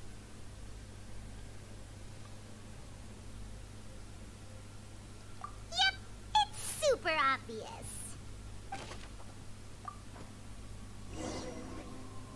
We've looked at almost everything here, and it seems like our theories were spot on. But... yeah, we haven't found anything that reveals his true identity. No wonder even Neuvillette wasn't able to find anything. Whoever it is probably destroyed everything to do with that name a long time ago. That way, even if we bring all this back to the opera, we won't be able to identify the true culprit. Sure thing. Paimon won't admit defeat to this guy either. Can we just do it in the courthouse? Oh. I'm looking for clues. You take that side and Paimon will take this side. Check everything carefully. We'll find something for sure. Wonder what though? Nothing at all. And Paimon can't even find snacks either. We're not looking for food. Whoa, really? Let Paimon see. A diary. Venier. Isn't that Vache's lover's name? Then you found her diary. Let's see. Aw. It's just a normal diary chronicling their love story. She was so sweet, too. Oh. I kind of... So many! A whole page's worth! But they're all crossed out. Was she unhappy with all of them? The final name she decided on was... Marcel. Ooh. Wait, but... Marcel's pretty old. Has this case been going on for so long that he's Vache and Venier's grown son? Ah.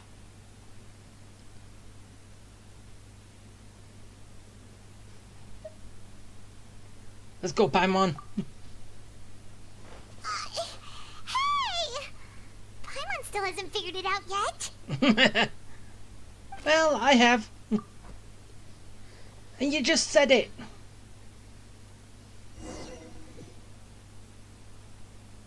And whose image do you see, Marcel? Is it a man named Vache? Huh. Oh, so you do know that name.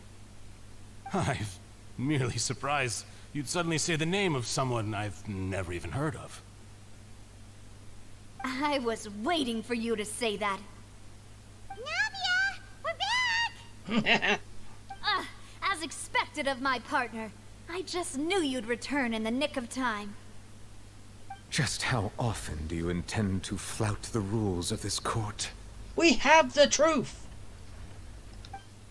It's all right, Monsieur Neuvillette.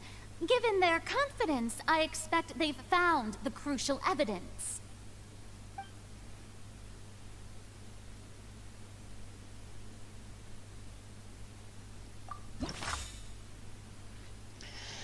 Okay. Oh. Why? Look at the writing. Look at it. Come on.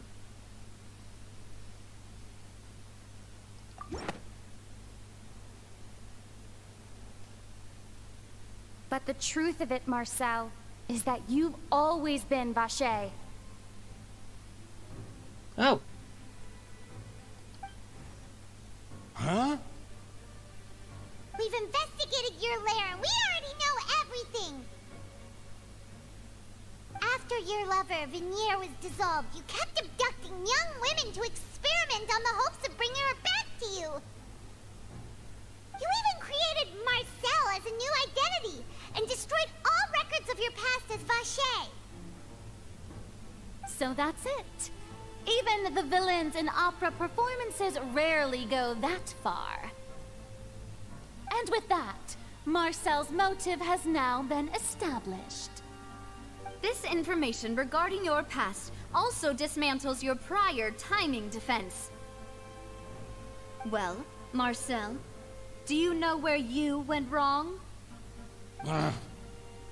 You fixated your gaze on the lover that passed away, instead of paying attention to the living people around you. So, you never noticed how we changed, or how we grew as individuals. You also never understood Boss's real expectations for his daughter. Or our determination to see things through. Your determination. Mr. Marcel, please speak up now if you would like to defend yourself. Otherwise, the trial will move on to the next stage. Do you really think I wanted to do any of this? Pay attention to you? What for? Have you ever paid attention to me? Ever empathized with my pain? Ever known how it feels to watch the love of your life dissolve right in front of your eyes? Yeah, but didn't you do that to her? Or what? Or did she just fall in? No one helped me. No one even believed me. All those decades ago, even the officers from the Maison Gardiennage were laughing at me. They said there's no way a human being can turn into water. So I must have gone mad from grief. Vinier's death was brushed away by all of you as if it didn't matter at all. Well, now you know, don't you? Ha! Well, it's too late now. All those who were dissolved are gone forever. You only have yourselves to blame. You set up this ornate opera house in pursuit of your so-called justice, your beloved drama, while turning a blind eye to the suffering of the people. Venier is dead. We promised each other that we would always be together. Wherever she goes, I will follow. Well, we have a message from her. But I'm not from this blasted place. So I can't be dissolved. No matter what I do.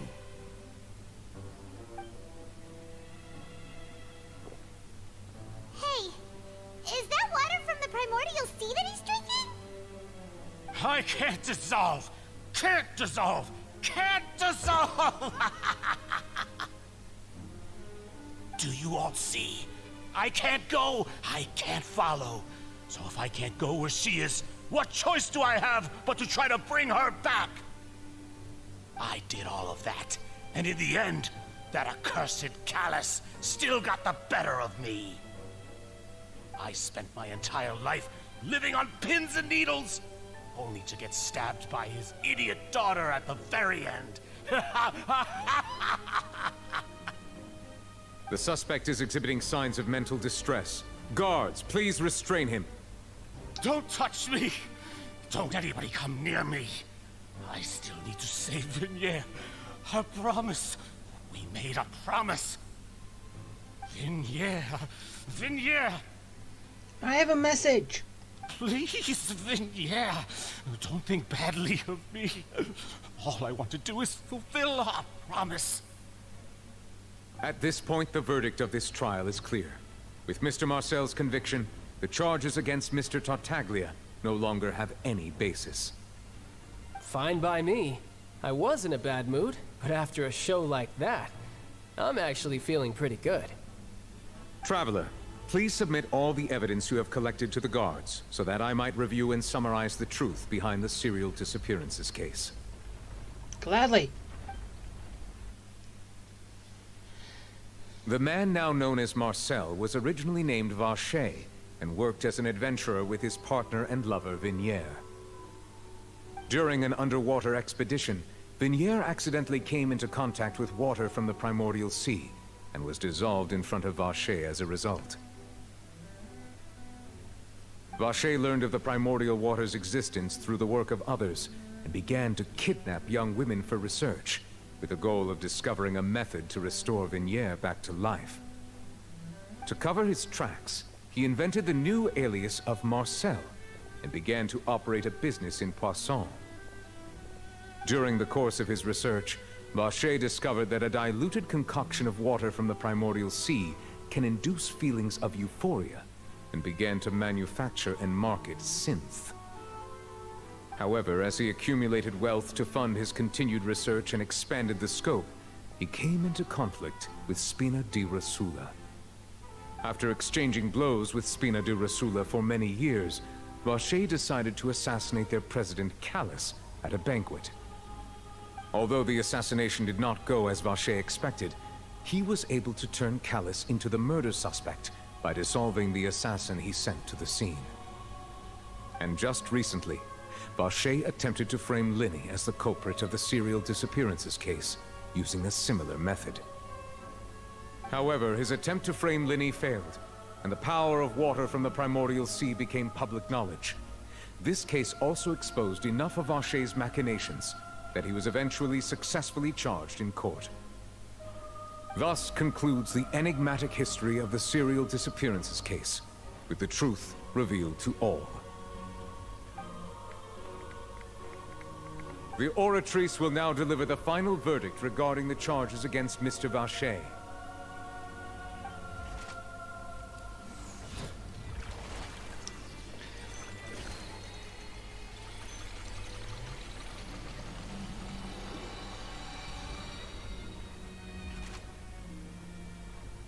According to the judgment of the Oratrice Mécanique d'Analyse Cardinale, Mr. Vacher is guilty.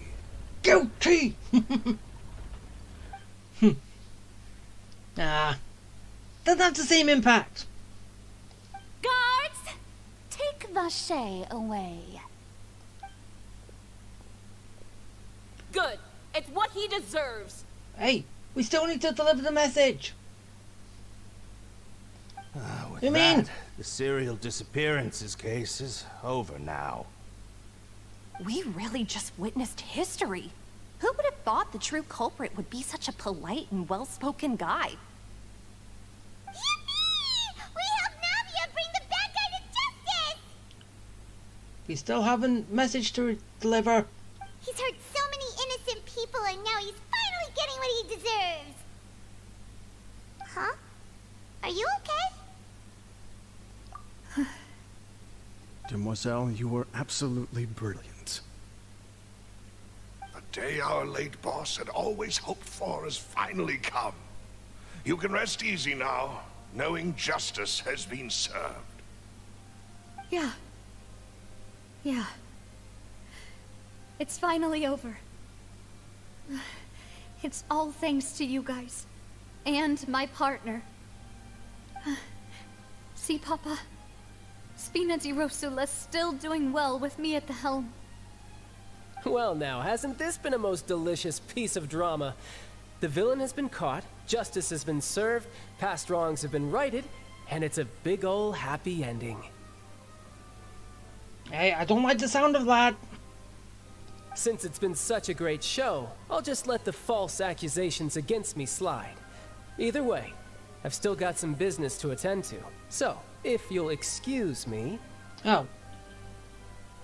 I thought I was going to do something different. Please wait just one moment, Mr. Tartaglia. Oh. What now?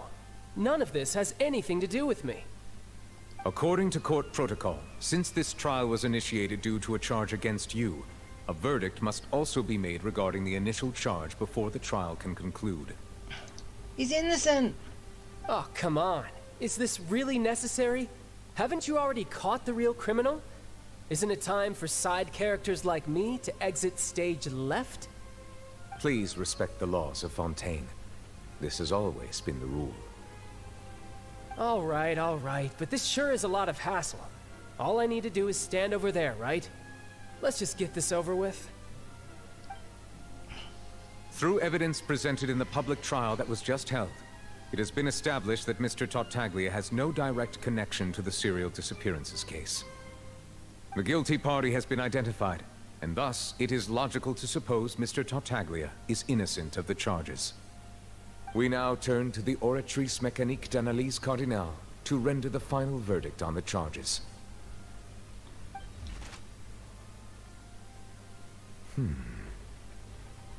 According to the judgment of the Oratrice Mécanique d'Analyse Cardinale, Mr. Tartaglia is guilty. I knew something was gonna happen. I knew something was gonna happen. I just didn't know what. I thought Tartaglia was gonna... I thought Child was gonna start wrecking the place or something before. But no, it was basically from that. What? Hey! That's not funny! Didn't you just say I'm supposed to be innocent? What's with this verdict? Is your justice machine malfunctioning? Huh? This has never happened before. The Oratrice actually returned a different verdict from the Chief Justice. I mean, have you ever heard of an innocent Fatui Harbinger? Do you think the Oratrice might have just convicted him on general principle? If that's the case, then there's a problem with it. But weren't the charges about the serial disappearances case? No matter what else he's guilty of, it shouldn't affect the verdict in this case, right? The judgment of the Oratrice Mécanique d'Analyse Cardinale is, by law, the final verdict of the court. We must accept the guilty verdict. No we don't. Guards, please take the suspect into custody per court protocol.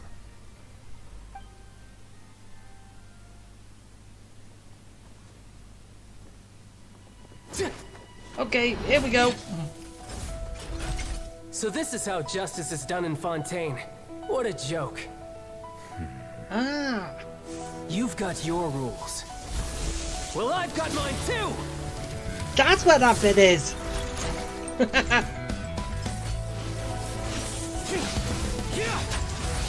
Yeah, I was expecting this to be sooner and not having to go through that whole verdict.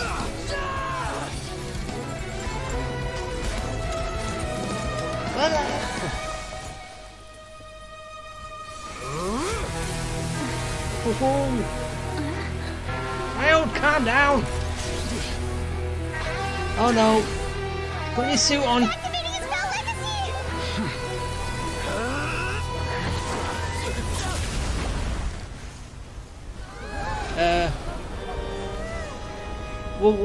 What did he just do? I am sorry. If you have been wronged, we will find the truth. But the rules of the court must be upheld. What on earth did he just do?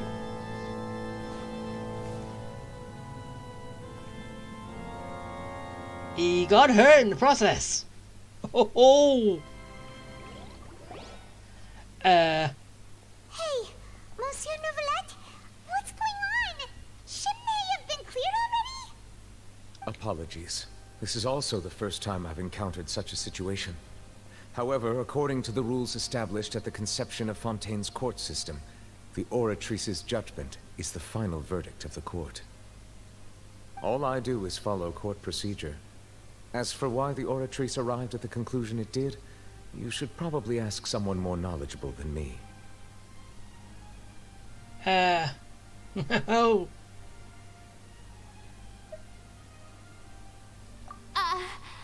Why are you looking at me? I had nothing to do with it! You're apparently the god of justice. I don't know what happened there either. Hey, stop staring at me! What does Lady Farina mean by that? She says she has no idea either, but that's impossible. Didn't she create the Oratrice herself? Yeah, so are the verdicts reliable or not? Can results like this really be called justice? Oh. People are doubting you. My dearest citizens, did you really think we'd allow an incorrect verdict to be handed out in this court? Did you really believe that the judgment could be mistaken or be the result of some sort of random mishap? Don't tell me you thought even I had been blindsided by the Oratrice's result. But the way she looked just now, it was pretty obvious she had no idea what was going on. However, given the state of things, I shall give you an explanation. Everything that just took place, including my supposed shock and bafflement, was a part of an elaborate performance, with every action meant to stir up drama and excitement. Oh, come on, just drop the act. And, of course, for every performance, there is a script. Everything has unfolded exactly as I expected from the very beginning. As the embodiment of the very concept of justice, the Oratrice shall never render an arbitrary judgment!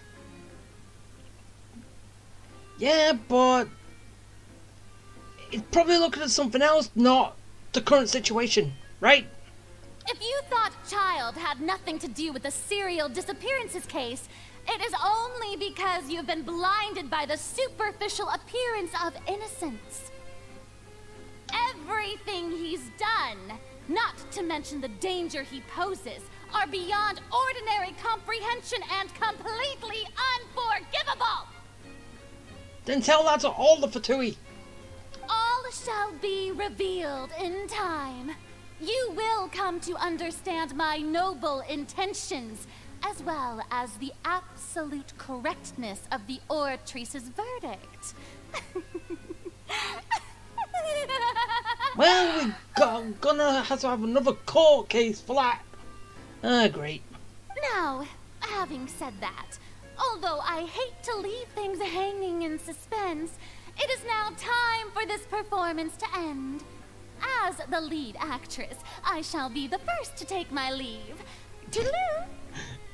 Exit, stage left. So she chose to make her escape after all, did she? So you're saying we shouldn't put much stock into what she just said? She probably just put on that performance to save face. As for the truth, it's unlikely that she actually has any idea. However, please be assured that I will continue to investigate this case in a personal capacity. Just as I promised, if the judgment has been incorrect, we will do our utmost to clear his name. All right. Even though we feel pretty badly for him, we'll take your word for it for now. After all, he's done plenty of bad stuff, so he should have known he'd go to prison someday, right? Yeah, but he goes to prison for the bad stuff. He didn't have anything to do with what he was on trial for. He was falsely accused. But yeah, I don't know if this is going to be the actual end, but it says leave the courthouse, which is a very short thing, so hopefully it is going to get to an end. Just don't like the fact that there's 2 achievements at the very end, a short one for the whole story, and then one for basically completing the act. I find that very, I don't know,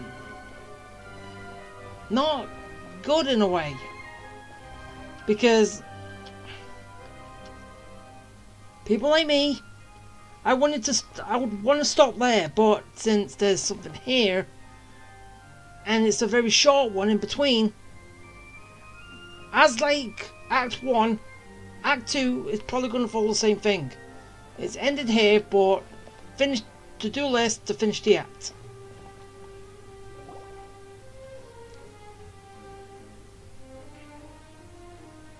Hey, what are you doing? Quick, stop him!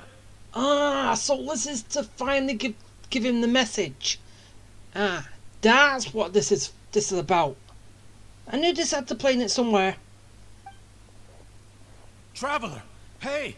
Traveler! Marcel! What are you doing over here? Stop resisting arrest! Cease, or we'll add another charge to the list. No, wait! I just want to ask the Traveler something. I'm not looking to run away. Please, just let me ask this one small thing. Go on. Thank you. I was being led away when I finally realized something. Where did you first hear the name Vacher? I erased all records of that name. So, unless... Are you still trying to prove your innocence? Give it up. You've already been convicted.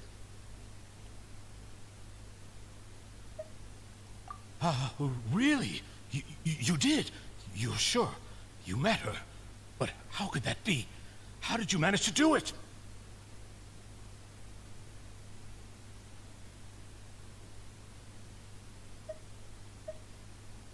The Fountain of Lucine? Then she's been so close to me all along. And I just never... Please give me a chance to talk to her again. Just let the Traveler take me to the fountain to see her one last time. This is the last request I'll ever make in my life. You can do whatever you want to me afterwards. I don't care. What? Give an inch and you want to take a mile? Do you think serial killers get to make requests like that? Paimon agrees. Why should we give him what he wants when he's only done a ton of super terrible things? This request, is it worth as much to you as your life? Of course! Wait, no. It's worth even more than my life. Humans. Will they betray the instinct to live just to satisfy spiritual needs? Very well. I will grant your request. What do you mean by humans? Are you not human? Your Honor, I fear that... I will go with him. You do not need to worry about any escape. In that case, I shall leave him in your most capable hands, Chief Justice. Thank you, Your Honor.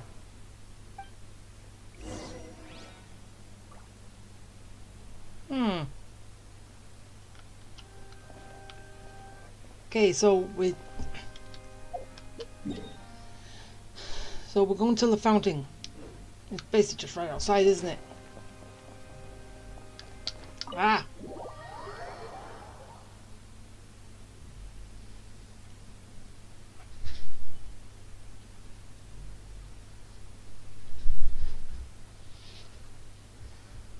Soon we'll have this done.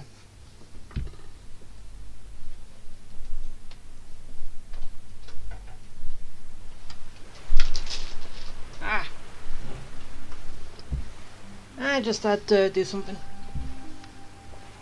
But now I'm done. Fountain.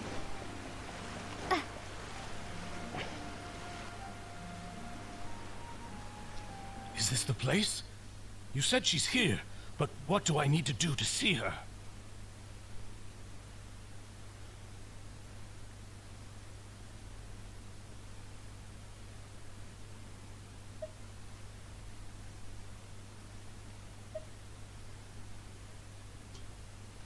Yeah, and even Paimon could hear her after drinking that thing. Didn't you just drink a lot of it on the stage as well?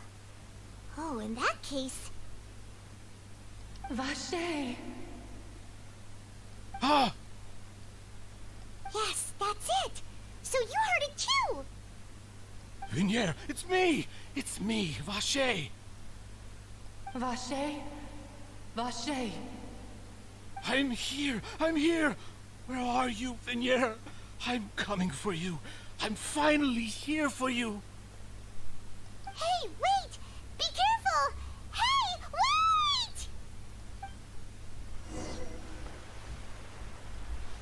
Vignere, is that you? It's me, Vache! Vignere! Vache, why did you come? Didn't I say? You don't need to look for me. You look a lot older than I remember. How long has it been? It's been more than 20 years. I've suffered for over 20 years since the day you left. All this time, only the thought of bringing you back has kept me alive. Nothing else mattered to me. I must be dreaming. Who would have thought I'd get the chance to tell you all of my feelings like this? Vignere, you are my everything. I really don't know how I could live without you. But Vache, if you ask me, this world would be better off without you. What are you saying? If not for you, I would have finished my law degree and probably become a top-tier attorney one day. Wait, so when did you get your memories back? You said you had lost a lot of them. If not for you, I would have continued to pursue my love of the arts, and my works would have been displayed in the Palais Mermonia itself. If not for you, I would at least have been able to take care of my mother. And she would not have grown old and died alone, with nothing but the tears on her cheeks.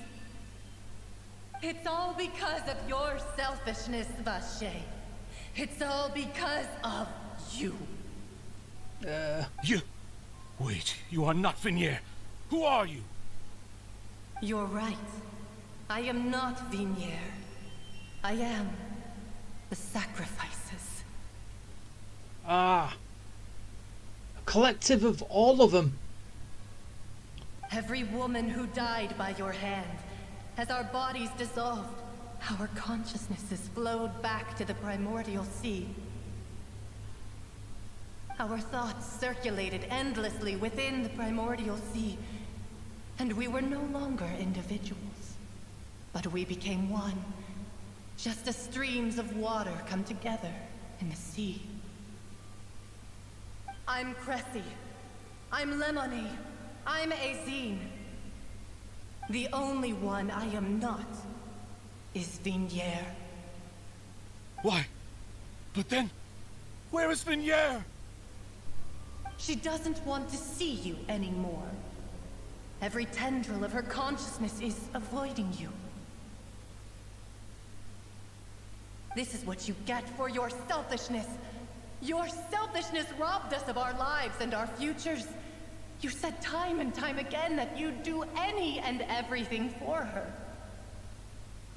But did you ever consider whether she'd want to see you do the things that you did? If she would despise you for what you became?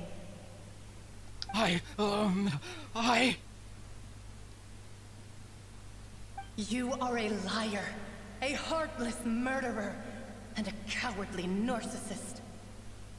The only thing you are not is Vignere's beloved. From the moment your first victim died and her consciousness merged with Vignere's, she has had nothing but pure hatred for you. Well, yeah.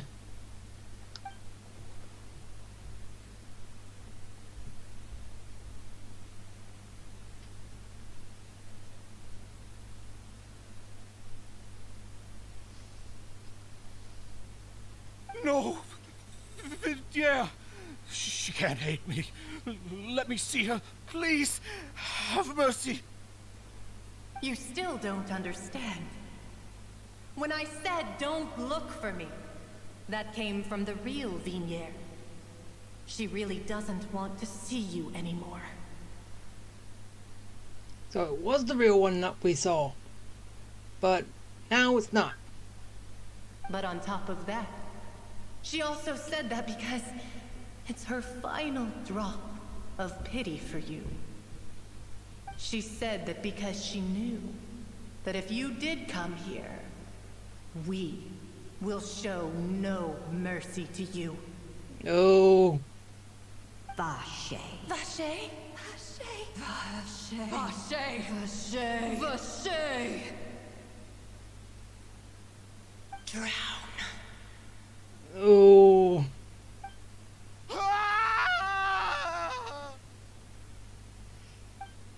Oh.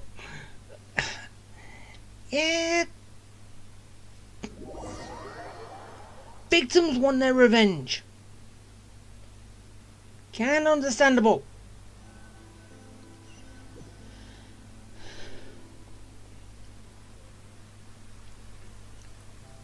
But did he die?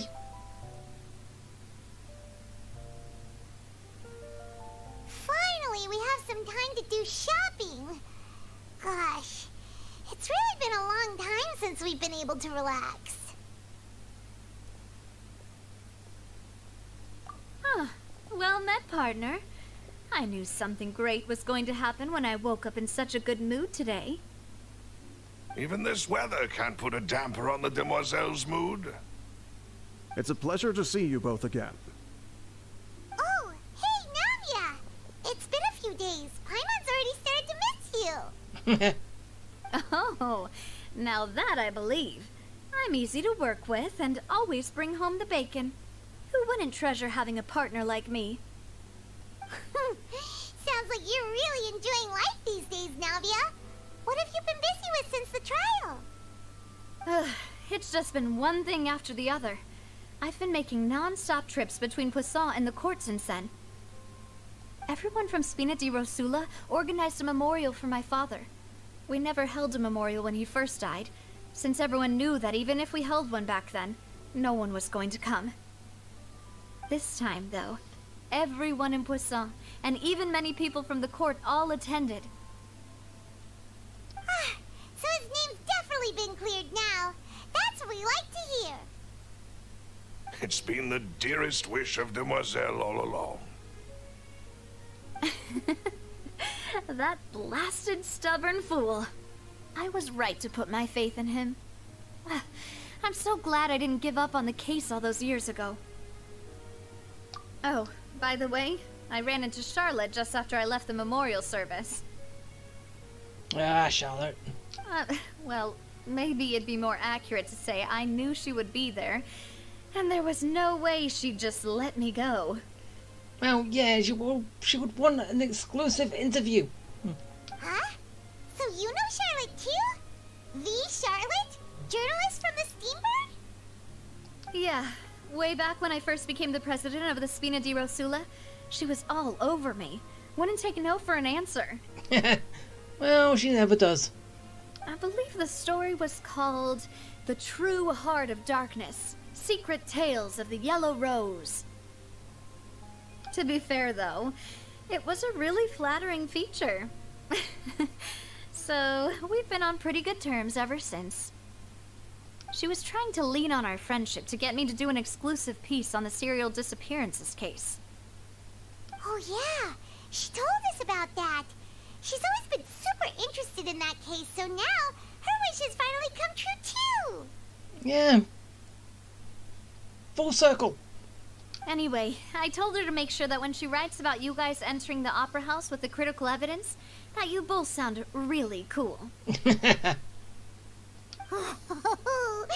that's another thing to look forward to.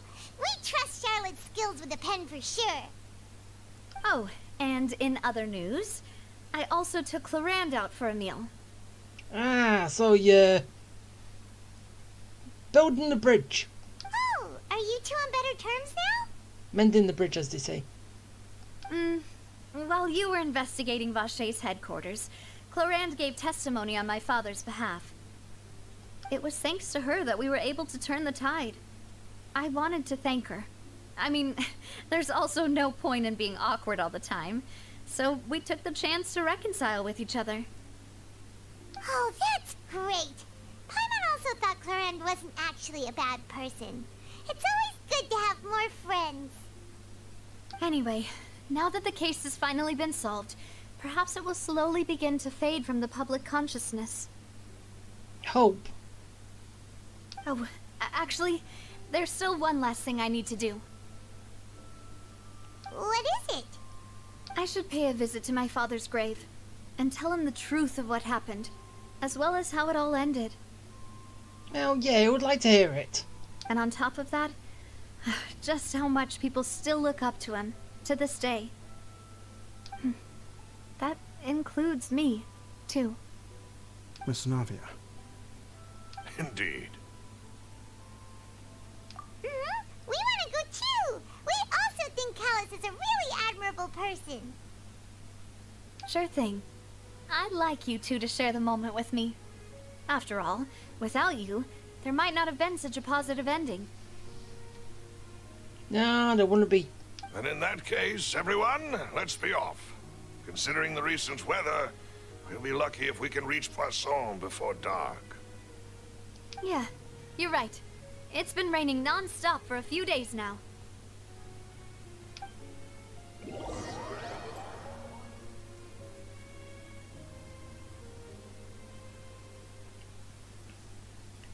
Okay.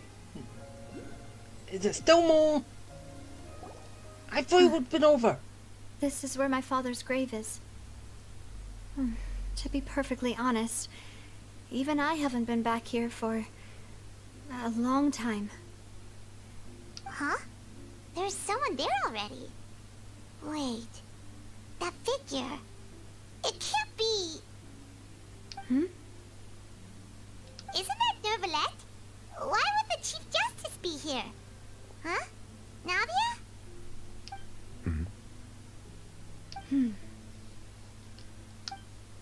My apologies. I should have asked before coming to pay my respects. Don't say that. Sorry about that. Oh, I was trying to say there's no need for you to apologize. I wanted to show my father how much I've grown, but still, I doubt I've grown to the point that even the Chief Justice would feel compelled to apologize to me over and over. In that case, I will stop apologizing for now. You really could use some pointers on understanding human emotions, Monsieur Neuvillette. In any case, why did you come to Poisson? Well, ever since that day, I've been turning a question over and over in my head. Just what is justice anyway? There was once a time when I didn't want to believe that there could be anything more important to humans than life itself. Oh, rather than that, it's probably more truthful to say I didn't believe humans were capable of resisting the most basic instinct of living things. That they could rebel against their own nature, or consider certain things to be more important than their own lives. Yeah, well, this case has proved you otherwise. Prove you wrong. Which is also why I didn't stop your father from beginning that fateful duel. I believed that a truly innocent man would never throw away his life like that. That there was nothing, should have been nothing more important than one's own continued survival. But Mr. Callus proved me utterly and decisively wrong. If not for his sacrifice, the serial disappearances case would have remained unsolved to this day. Mr. Callus made the choice he did for his daughter, for his associates, and for many people completely unrelated to him. And in the end, from a certain perspective, one could say that he did it all for the sake of justice. A justice that's higher than life itself. So, you asked me why I came here. I just wanted to say my apologies to Mr. Callus in person. I should have noticed all of this much sooner. This regret has filled me with a sadness that has haunted me for days. That high and mighty chair in the Opera Epiclese indeed insulates one from many important things. Spina di Rosula, thank you so much for your hard work and perseverance. I'm sorry for being mad at you before. So, you're actually one of those types that's cold on the outside, but pretty thoughtful on the inside, huh? That reminds me of Silver, one of my guys. Sorry about that. Self-expression is not one of my strong suits. Didn't I just say you don't need to apologize? Ah, so Navia and Neuvillette seem to have made their peace as well. Let's not disturb them for now. We can wait till after they're done. Yeah.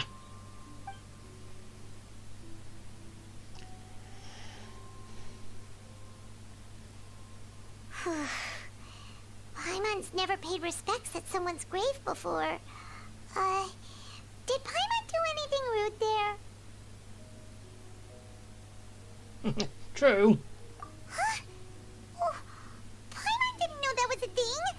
But Paimon doesn't know what she would do if she can't fly. Walk on the floor. Oh no. Paimon hopes Miss Navia won't be too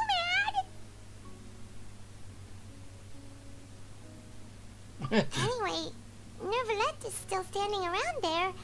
It's not often that we can catch him alone like this, so why don't we go talk to him for a bit? If we can't talk to Lady Farina, we can at least talk to him, right?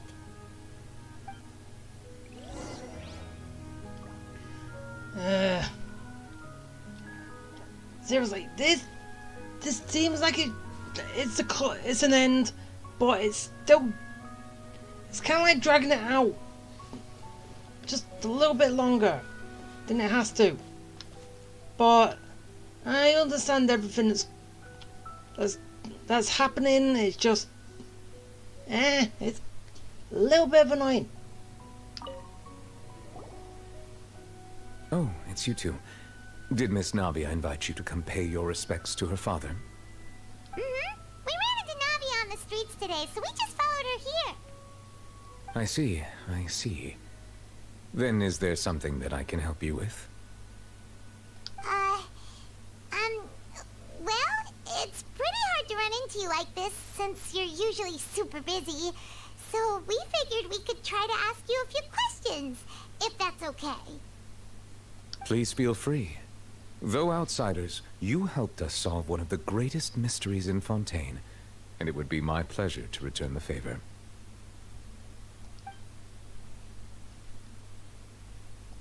So, at court, the bad guys referred to that special water as water from the primordial sea, but what is it really? Truthfully, that name is already quite accurate. I can only surmise that Vacher and his ilk only learned of its nature and existence after extensive research. There used to be a special sea on the surface of this planet. The nature of its seawater was rather different from that of the sea we know today. Most of Tevat's life forms were first born in that special sea. You could say it nurtured much of the life on this planet. Huh. So it really was where everything began. It makes sense to call it primordial then. But today, the primordial sea no longer exists on the planet's surface. What Vacher discovered must have been some kind of special case, or a remnant from a truly ancient age. Huh. So that's how it is. Oh, you really know everything, Monsieur Neuvillette. But if that's the case, then why would people, at least people from Fontaine, dissolve in that kind of water? Indeed. Why would the primordial sea, which was known to engender and nurture life, suddenly reverse itself and devour life instead? To be frank, that also doesn't match my understanding of this world and its laws. There must still be some unknown secrets around the people of this land. Is there anything else you'd like to ask me about? Yeah, there's gonna be a few. That the sea levels will rise and everyone will be dissolved in water, leaving Farina crying alone on her throne, but the sins of the people will be finally washed away for good. Does that appropriately summarize the version you've heard? That's right! It was Lenny that told us back then. And that about covers all the main points. Yes, up to the present, I think we reached a point where we have no choice but to confront this prophecy directly. Rumors have it that this prophecy is rooted in the last words the former Hydro Archon left to the world before she passed away. A prophecy? Of the former Hydro Archon? Wow. This is the first time that we've ever heard of it. Two parts of the prophecy have already proven correct. The rising sea levels and the ability of the people of Fontaine to be dissolved. We should be more vigilant and stay on the watch for further signs. Speaking of the prophecy, Farina has also always taken it quite seriously. Indeed, she has been collecting information and intelligence from across Tevat for this purpose. If the rumors were true, then perhaps this prophecy is the conundrum left to Farina by her predecessor. Okay, so this is kind of different from what happened in Sumeru. There, the previous Archon sacrificed herself to save the present, as this one has caused something to give problems to the present today. So, little switch. Sort of. If you understand it, I will said it.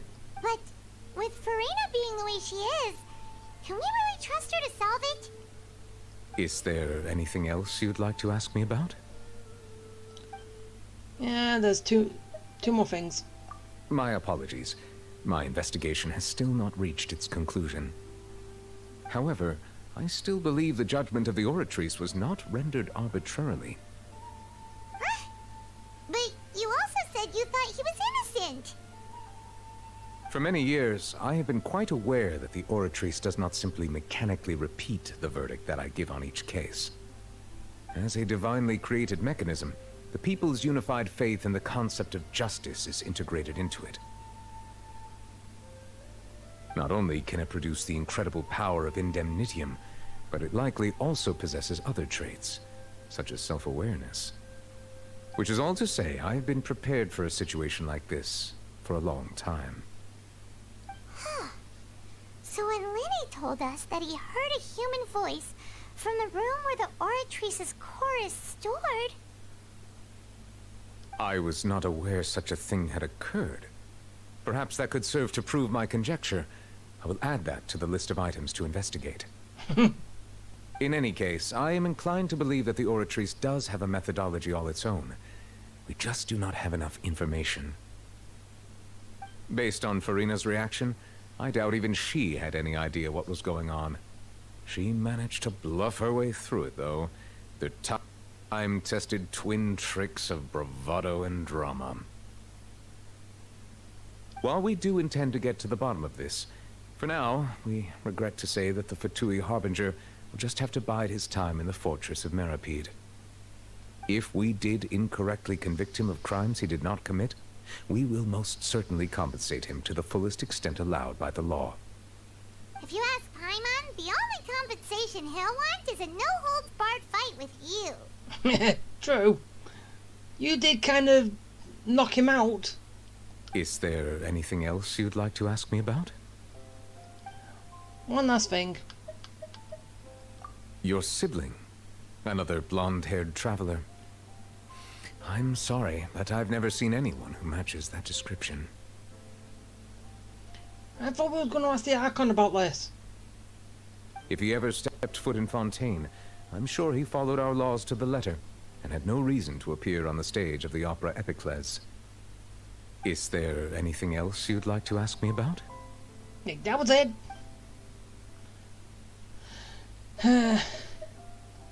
Very well. It was my honor to provide you with what answers I could. I very much enjoyed conversing with you. It will soon be time for me to leave this blissful tranquility behind and return to Palais Memoria.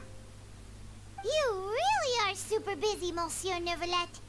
Paimon thought you only came here to pay your respects today because you had the day off. Crime and villainy do not have the day off, and so justice must work around the clock as well. This is merely the nature of a justice's work. All right, you've got a point. Well, you could have had someone else so you can take some time off while he works, and vice versa. Huh? Paimon just noticed that the rain has stopped.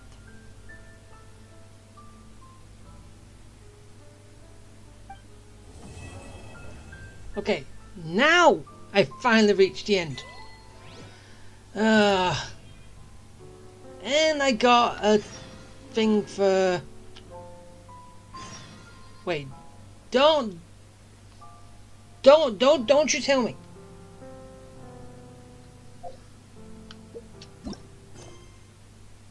No, it was some other stuff. Okay, at least I am done. I've got through the 2 acts that was here.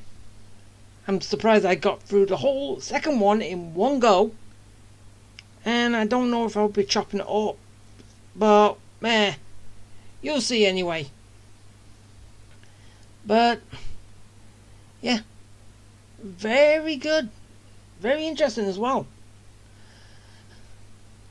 I do like the fact that everything came to a happy conclusion at the end. And basically, Neverlet's father's got his honor back. Kind of sucks that I can't interact with anything here. Aw, I think it would be a nice little touch though, to interact with it and then, I don't know, give a few words. But, oh well, at least I'm done with everything. So, I'll be back, well, tomorrow for some, well, random stuff. Some things that was, actually I don't know. Me, I did say I was going to do the stuff over here. Didn't I? Like that. I basically have to do a lot before I can act. But I don't know. I'll think of something what I'm doing. Oh yeah, and plus I've got those. I've got a lot to do. And yeah, I just also remembered that I've got the 5 endings from what's his name? Kaya. I've still got him to do. Just go through his 5 endings. Can't believe I didn't do it.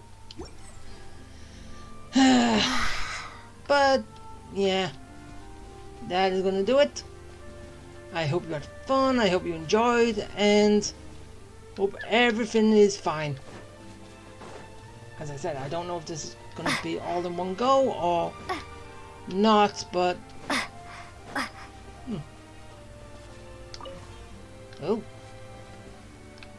oh, so wait, are these?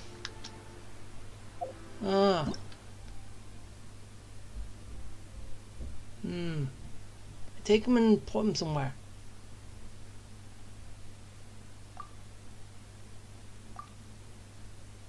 Okay, actually I don't know.